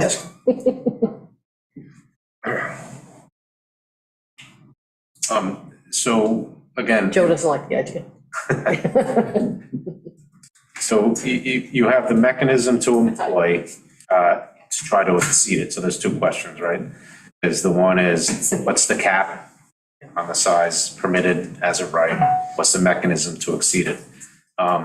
If you go the area variance route, this water question will come up. It's one of the factors and standards that they have, the environmental impact. Wow. So it will be addressed in the area variance. So how would that work? I want to build an 8,000 square foot house in an area where it's salted, Joe. It's known salted around me. Let's just say Montclair, I hate to turn it back. But, so I want 8,000. And so I come before the ZBA, is there going to have to be a detailed, like a secret review? How would it play out? It would be the battle of the consultants, right? Yeah. So what's great about the zoning board is they have subpoena power. Yeah. They have the ability to mandate that this person hire a consultant on behalf of the town and work exclusively for the town and pay for it. Right. So if there is an issue with water, we can get an expert paid for by the applicant to review it, and then they would have to hire their own if they don't like the results, and that's how it would go back. Joe, I know you were watching on Zoom, that's why I asked you to come down. So, starting with the discussion on big houses, and it kind of turned to, well, it should be any houses, because if the lot isn't suitable for potable water, then, you can't build a 10,000 square foot house, maybe you can't build a 4,000 square foot house. What's the practicality of determining that? I think you'll find that the house size does not correlate with a substantial difference in water use. So 2,000 square foot house, 3,000 square foot house, how much water you use domestically doesn't vary significantly. But you do see substantial changes in water uses with accessory uses. And that's, I think, where I would lean on the town and respective committees and boards to really have the most impact on larger development projects, because once you start adding on pools, freshwater service to docks, irrigation systems, that's where the bulk of your water is used, particularly at this use profile, seasonal use, summertime use. Your domestic use doesn't really change very much, in terms of sizing septics. It's not bedroom counts. There's a lot of different ways to calculate how much water you use. But for the most part, your domestic use is small. Certainly there's the case that if you are a 10,000 square foot house with 10 bedrooms and 12 bathrooms, that on any given July weekend, when you fill the house, you use a lot more water. But those things typically can be mitigated through relatively primitive engineering techniques. Like we've already started to use lower flow pumps, storage in the basement to meet instantaneous demand. So from my desk, it's pretty difficult to say house size, has a specific limit, because if you're over, you use too much water. That's, not really the case. Your average senior citizen couple that lives here year round in a small old 1950s cottage likely uses more water than most of the 8,000 square foot homes that are empty most of the year. So, it's very hard to compare water use simply on house size. But you do have the demand problem, which is steady state demand over the course of the year, maybe better for the aquifer than the big, humongous demand that comes from, 6 weeks of the heart of summer. That's true. That's true. But it's diminishing returns when you're talking specifically about house size. You talk about pool use and all those other accessory uses. That's when you really start seeing sizable volumes, and that's when your demand really starts to become exponentially greater. Those things all happen at the same time of year also. Your 10-bedroom seasonal house becomes active in July. That's when you start refilling your pool, and that's when you have the most evaporation loss. That's when you're watering your garden. So those types of use profiles I would agree with, but just simply based on house size is a difficult argument to make. So taking into account water quality in different neighborhoods and maybe adjusting house size to that sort of thing is to your mind not worthwhile. There's a connection, but it's not nearly as strong as with accessory water use. And that, I think, is where you can have the biggest impact in evaluating these larger projects, is if you can't support your accessory uses, that means you're outsourcing it, and that's now imposing this burden on somebody else, be it a neighboring community to actually supply your water, or just simply your neighbors to have to see a water truck come by, 2 times a week to fill your pool, or whatever those uses can be. You may want to also consider changing the rental law, because in my mind, I'm thinking larger home, more bedrooms, more bed. If it's Airbnb, then the intensity of the use isn't really like plain vanilla single-family dwelling. So, they're allowed as a right in the code to get a limited commercial license for vacation rentals. You may want to change that for larger homes, because if they're Airbnb at the parties, 10, 12, 14 on the daily. Right. That could be a major impact on the water. No, absolutely. But that's, I think, a much stronger argument for the house size, is that in the rental vacation mode, you would have the potential to see sizable, increases in water uses over the course of the weekend. A 10-bedroom home rented out Easily fits 20 people. Right. Yeah. And Plus. that use profile, I think, is different when it's a large home with all of the activities needed to stay there. Those aren't the type of tourists that come and, leave in the morning and they're gone all day. Certainly different than the resident who wakes up, goes to work, isn't really home. Mm-hmm. So that's certainly a fair argument in terms of water usage. Next step. Comp plan. And we can, and once they come up with a draft zoning chapter, we could have another conversation. We don't have to wait for the full draft. We can renew this conversation. What's your final? 10th of July. Yeah. Seems to be racing towards us. Yeah. Yeah. Okay. Anything else on this? No. Okay, we'll go around the table. Jim? Deer and Tick Committee met last Wednesday, on July 5th. Good meeting, attended by the entire committee. Bo made his report. Bo is not on the committee, but he's kind of a liaison along with me to the committee. And the most important thing that came out of Bo's report was the increase in Lone Star nymph populations at Neshomic Point and throughout Shelter Island. And they are significant. We're talking about doubling and tripling the numbers of Lone Star nymphs. People are complaining about Lone Stars, particularly during the months of late April, May, June, and beginning of July, when they're very, very active. And deer ticks have a tendency to be a little more active towards end of August, September, and October. But these are very aggressive ticks. They're large ticks. That's the one good thing about them. So when they get on you, you normally can feel them, but they do cause problems. So just want you to know that there is a definite correlation between the decrease of the suspension is the word of the four-poster devices as of 2 or 3 years ago, and now a 2-year life cycle of a tick, the numbers are now starting to reflect that. So that, for the first year after we got rid of the four-poster, it wasn't a big increase. And the second year, it started to increase. This year, it's skyrocketed. There's a confounding factor, though, and that is the deer population in the last 2 years has started to climb again, right? So there's a slight increase in the deer population. There's definitely an increase in the number of rabbits, squirrels, and other mammals that carry ticks. There's no question about that. But the two biggest factors, I think, is the warmer winters. Basically, the last 2 winters have been almost can't even call them winters. You've gone from fall almost into spring. No snow, no cold, extended cold temperatures, no deep freeze. So therefore, the climate is changing. It is becoming more favorable for ticks and less favorable for us, to survive around ticks. So greater emphasis has to go into tick management as opposed to, as well as with deer management.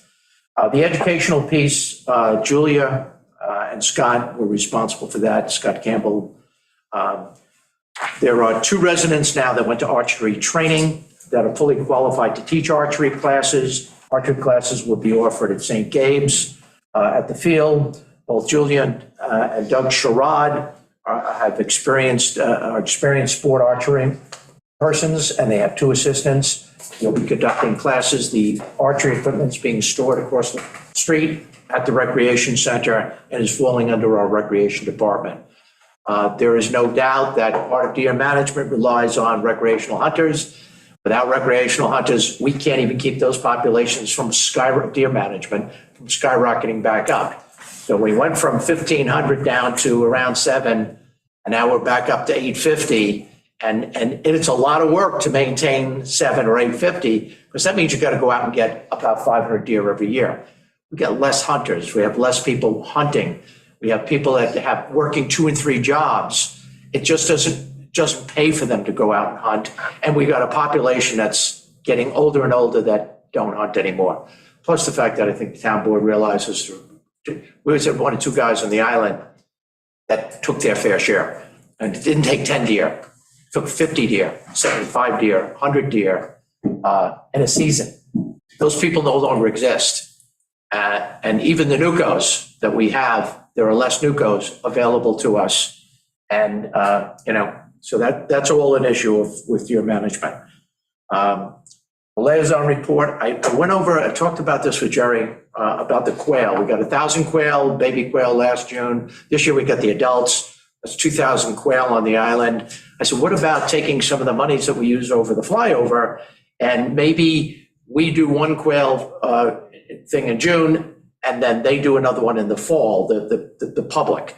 Take some of that money and use it. It's a several $1,000s to $5,000 to $6,000 bringing 1,000 quail, adult quail. But I was told by Dr. Campbell and by Dr. Bevilacqua that quail they are part of a small part of the factor. Their diet is not exclusively ticks. They're not out there just looking for ticks. They're out eating bugs, they're out eating other vegetation.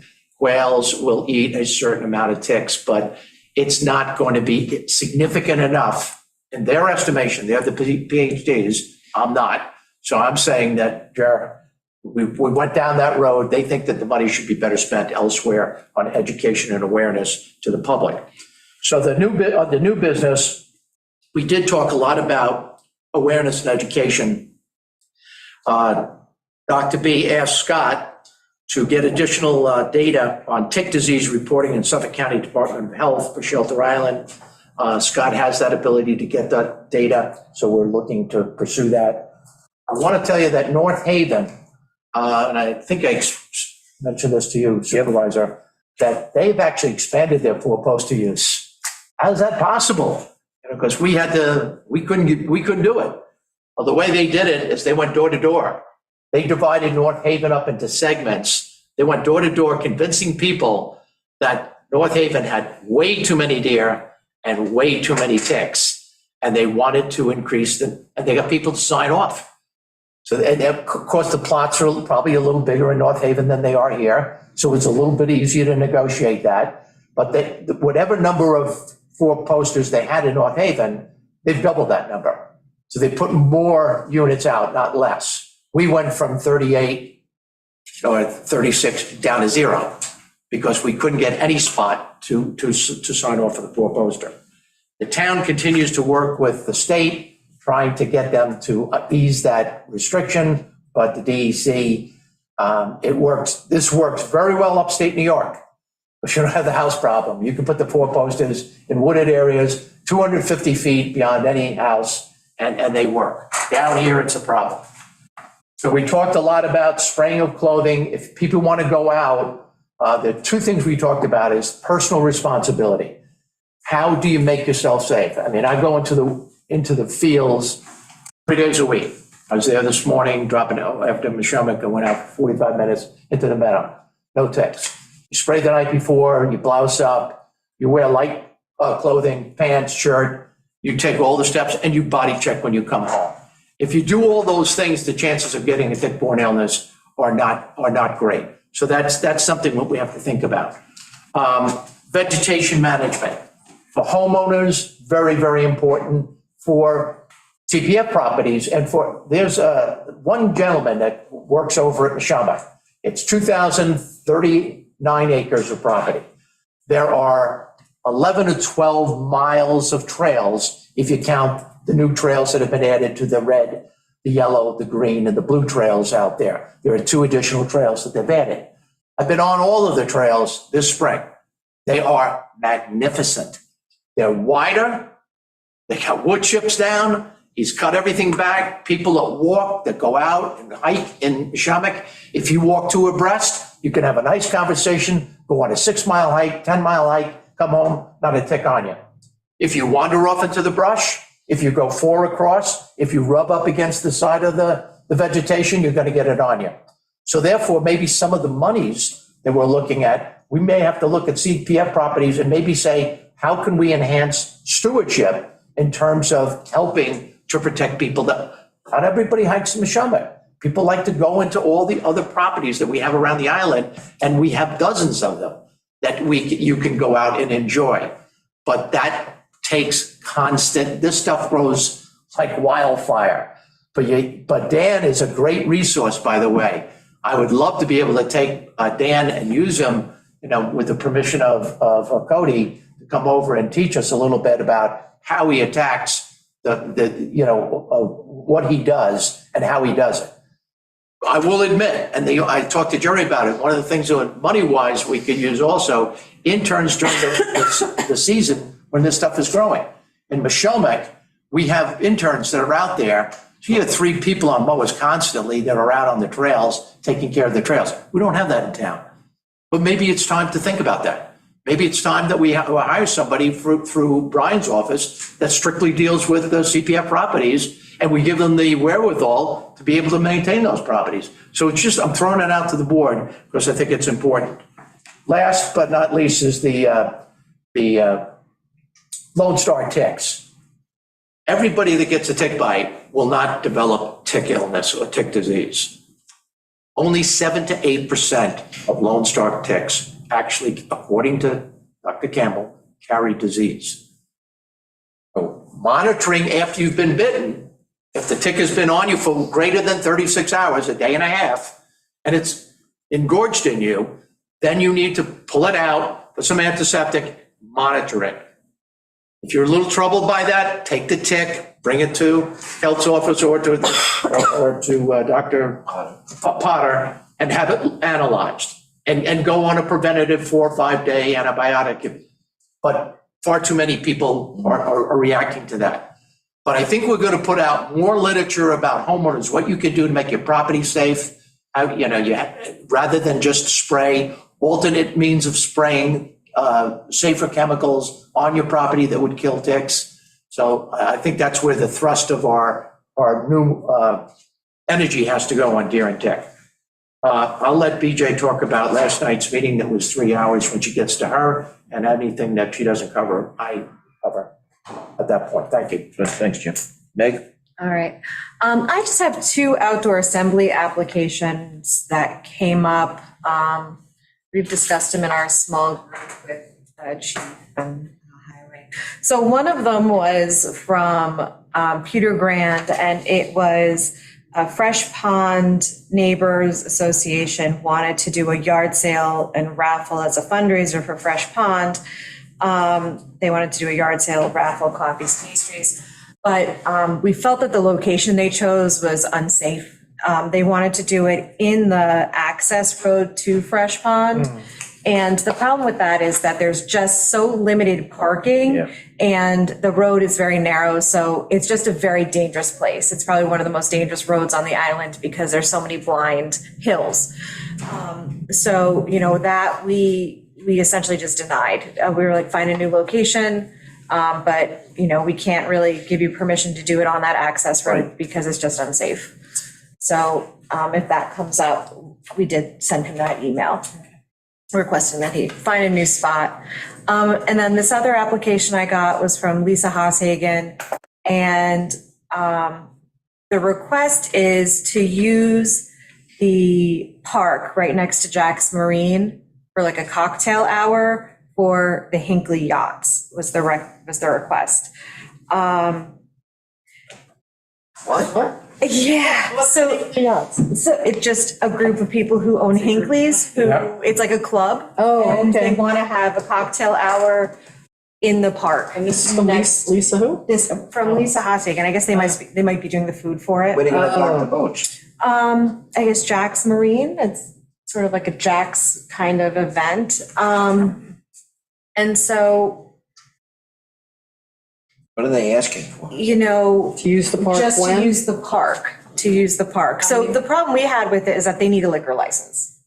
They can't use the liquor license associated with the Chequid if it's a Chequid event, because that's for on-site premises use only. So they'd have to get their own liquor license Unless they to bought do their it at the own, park. right? If people bring If their it's own. BYOB, but it doesn't specify that. It says they're providing a cocktail hour with light food, drinks, and a welcome reception.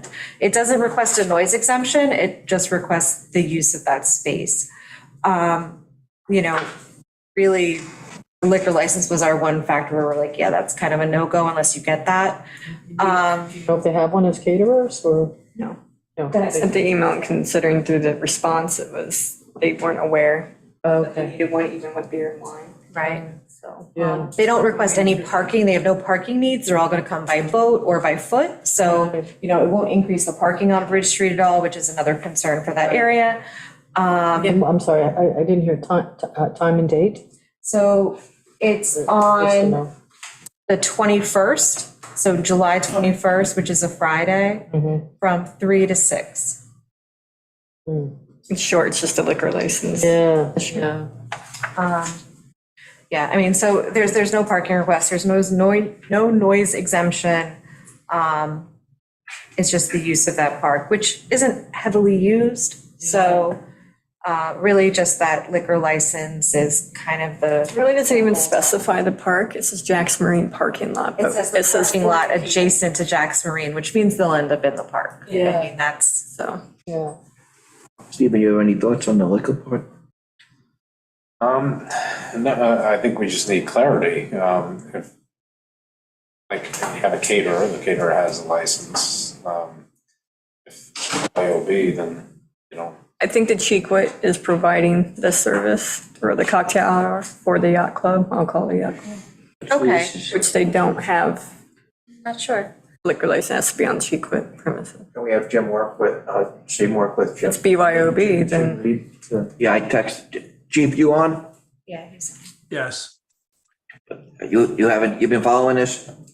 Yeah, no, I was in the earlier discussion on it. I mean, really, it's pretty straightforward from the town perspective. They need either a one-day beer and wine, which they can get from the SLA pretty easily and probably on short notice. Otherwise, I don't think the Cheek would have an off-premise license. So without a license, I don't know how they could do it. The only other way would be if the board wanted to allow them to BYOB.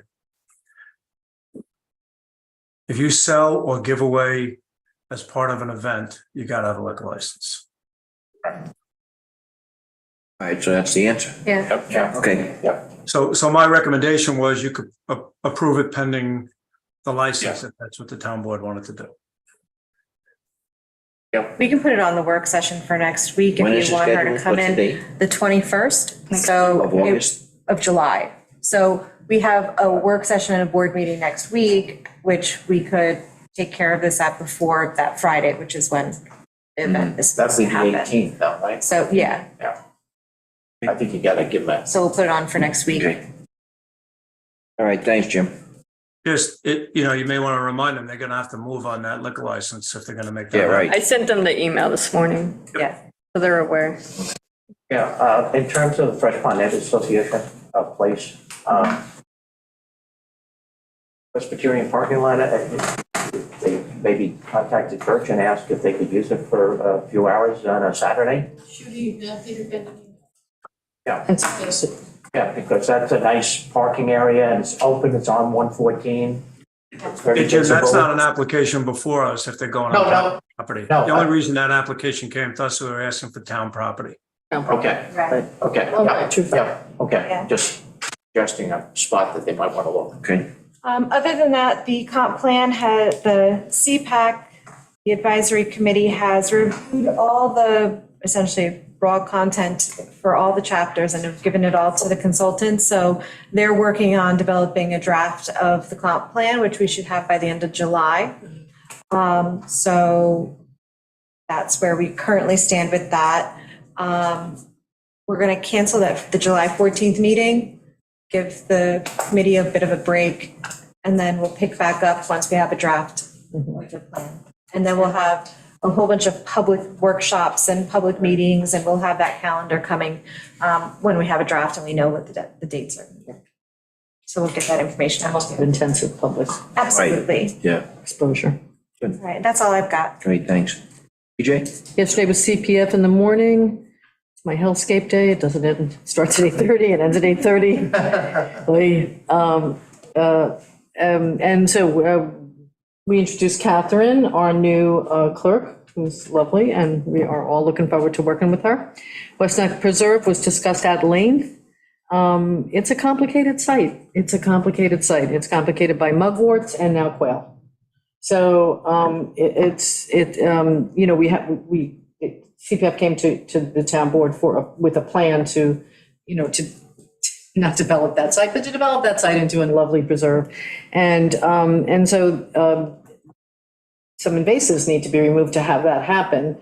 Last year, we were worried about turtles. This year, we're worried about quail, who were released, not there, but migrated over there, apparently, and have made a home. So it would be good to be mowing the mugwort, but don't want to mow the mugwort along with mowing the quail. Tim Pertel has got this well in hand, and we'll figure it out with the landscaper that he's hired. It's the West Neck Preserve. Okay.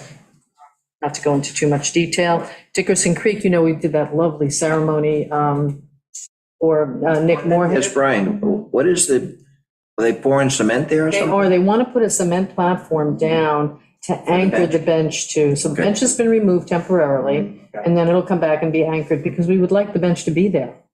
Right. It's such a beautiful thing that we're, there's some doubt that it would actually stay. That's a good point. There was a discussion about use of the St. Gabe's Annex for archery. And I think I'll just leave that there. The balance currently in CPF funds is 8,400,000, give or take. And we are working still on the acquisition plan. We hope that by the end of August work session, there is a joint session with CPF, whoever wants to come, and town board, to talk about the few areas where a discussion needs to occur. So what should be in this plan in terms of goals? Who's the joint? CPF and the town board, and, at the end of August, have a work session where we hammer out the few, like I said, sticky wickets, really, in the plan, so that it reflects what we think is all, as a community think, is good for Shelter Island going forward 10 years or so.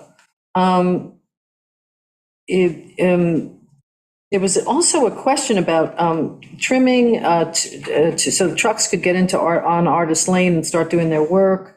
And I guess there was something sent to you from the CPF attorney about this trimming. Did you get anything? No.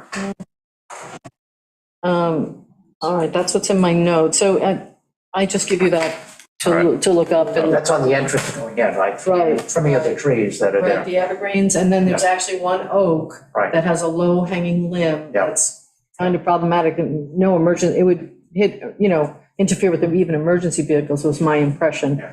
from the discussion. So I don't think it's optional, Are all the rings in the ground now? Yep. Down there? yeah. So there's that. Okay, I'm going to move on to WMAC, which was a marathon. It was a big agenda. Plus. Yeah, big agenda, lots of things to talk about. Bo gave a quick, sort of shakedown of the fireworks, no problem. They've been expanding the area around the barge every year, so now it's bigger. That seems to actually be better, to keep people away and from infiltrating close to the barge. Lighter attendance, and I think I've noticed that being on the water the last couple of years too. Fewer boats. I don't mean on the beach, I just mean boat-wise. This is, again, Bo at the WMAC. And he said that it also goes with the general lighter boat traffic in and around Shelter Island this year, very noticeable. I've spoken to one marina owner, and his traffic is down a great deal. And I just, in Deering Harbor, there's a lot of moorings that don't have boats on them. Usually it's kind of jam-packed in there. So I don't know, there was something on NPR the other day about how we have this economy that's more of a mosaic. Some people, some areas, some sectors, not so good. But, then you look at the labor numbers, and that's great. So there's this, it'd be interesting to see, because the rental market too has been reported. So who knows, how this season will shake out for our businesses. There was a moratorium proposal a proposal to have a dock building moratorium. Well, a good discussion. It was a good, well thought out, Bill Garrity, well thought out proposal. And then the discussion, I would just encourage people to find the meeting on YouTube and see it, because it's an important issue. And the discussion led to really a decision to continue to entertain dock applications, but only if there's no variance required. Like, we are going to stick to the code while we figure this out. And I think that's a really it was a good compromise and a good solution to going all the way to a moratorium versus we need to make some changes to the code because there are docks being requested in places that they probably shouldn't be built. So this will give the committee some time to get going on that. There was a discussion as to whether or not this committee had the expertise to do this study, this work. So it might come to pass in a month or two that we get asked to hire a consultant to help them. I don't know where that'll go yet, but I think that's time will tell. There were. So if somebody applies for a dock and they need a variance, it's just. It's going to be a no. It's going to be a no. Oh, it's going to be a no? Yeah, it's going to be a no. So the person then would have the choice to go back and reformulate to within the code. So for instance, one dock that was actually denied last night, it wanted to go out further into Peconic Bay, Peconic, what do we call that water there? Yeah. Than the code allowed. And that particular site probably couldn't adhere to the code of 100 feet. It needs the depth of the water in that wavy area to even have a chance of being a useful dock. So that was kind of a perfect example of what they're talking about, that this thing of just adhering to the code, saying no variances, would give them the time to evaluate these areas where I think everybody kind of knows what they are, where docks are not really a wise thing to have. I think there's a shifting of the thought process on the WMAC with several new members. Yeah. And I think Yes. Bill has, the idea that you're entitled to a riparian mooring if you live on the water is being questioned. It's being questioned because in certain areas, like I'll use the example where I live along Peconic Avenue, where a person put in a dock that we approved just a year and a half ago, and the dock went in with a splashboard and with a lift and the whole thing. And the public came, the people who live on Peconic, 4 or 5 neighbors. The experience of living with that dock. Brought pictures. Yeah. And one neighbor who lives immediately right next to the one we approved a year and a half ago had pictures prior to the dock of her beach and her bulkhead, and then took pictures recently, and there's a definite difference. So the sand on her bulkhead has come way down, and she's lost beach. More of the bulkhead is being exposed, almost to the bottom of the bulkhead, where now she's going to start to Get that undermined. She's starting to get some losing of the backyard in corners of her backyard. So the idea is the right of a neighbor to do something can have an impact on your neighbor because of the structure you're putting out there. Every one of the 7 members feels very strongly that weather conditions, wave action, now you get the double thing because the whole thing is bulkheaded. The entire Peconic Avenue is bulkheaded. So when the waves come in now at high tide and they hit the thing, you not only get the heavy waves coming in, you get the heavy waves going out. The people that put up these expensive docks, most of them don't use them. They're just structures that sit out there. So if this person is coming to have lunch, twice a week to put their boat out there on a calm day because it's calm that day, should the neighbors have to pay a price because the person wants to have lunch at this house on Peconic Avenue? It's a dilemma. And I think that, and they were very leery of the word moratorium. It's a double-edged sword. So they do like the fact of, let's go back, we'll continue. I think the move was initially, we're not going to look at dock applications. But I think as BJ very well said, conversation was very productive. People came around in their thoughts and said, no, let's stick to the code. And then when we went through the dock applications, it became very apparent where things that Ed Jack Costello was there. And by the way, one of the important things he said was, guys, you set a precedent. You approved these docks. Now, how can you discipline? And I said, as a liaison, I said, hey, we made mistakes. And when you make mistakes and you see the ramifications of those mistakes, and this lady brings in pictures and shows them to you, you'd be an idiot not to say, by the way, a mistake, let's not repeat the mistake. Forget the word precedent. Let's buck that word. It was wrong that we approved it, and let's not approve the next one. So I think we're toughening up. It's like a pendulum swung way out here. We started to approve almost everything they asked for with slight modifications. The pendulum is moving back because of the impact Of those decisions. Yes, of those decisions. Yeah, it's true. So that was pretty much it. There were other docs discussed, of course. One was tabled till we got further information. We needed some clarity from Stephen on some zoning questions, and we had an expired insurance rider came with that application. So and perhaps the name on that application, I think you'll request a better one. Yeah, thanks. So, and that's it. Yeah, that's good. Stephen? Nothing. Amber? Anybody in the audience have anything? Does anybody in the Zoom audience have any? It looks like no. Okay, I'm going to make a motion. We close the work session to go to a special meeting for two resolutions. A second. Second. All those in favor? Aye. Be it resolved that the supervisor is hereby, you have a thing to sign? Oh, yeah. Be it resolved that the supervisor or his designee is hereby authorized to execute the professional services agreement with Civic Plus, 203 South 4th Street, Suite 500, Manhattan, Kansas, with a new website development and other website-related services to be paid out of a new budget code, A1680.400. So moved. Second. All those in favor? Aye. Be resolved that the following 2023 budget modification is hereby approved. A $20,000 increase to A2401B, interest and earnings checking, and $20,000 increase to A1680.400. So moved. Second. All those in favor? Aye. All right, if that's it, we're going to close the special meeting and go into an executive session to discuss the employment history of an employee. Second. Those in favor? Aye. All right, thanks, everybody.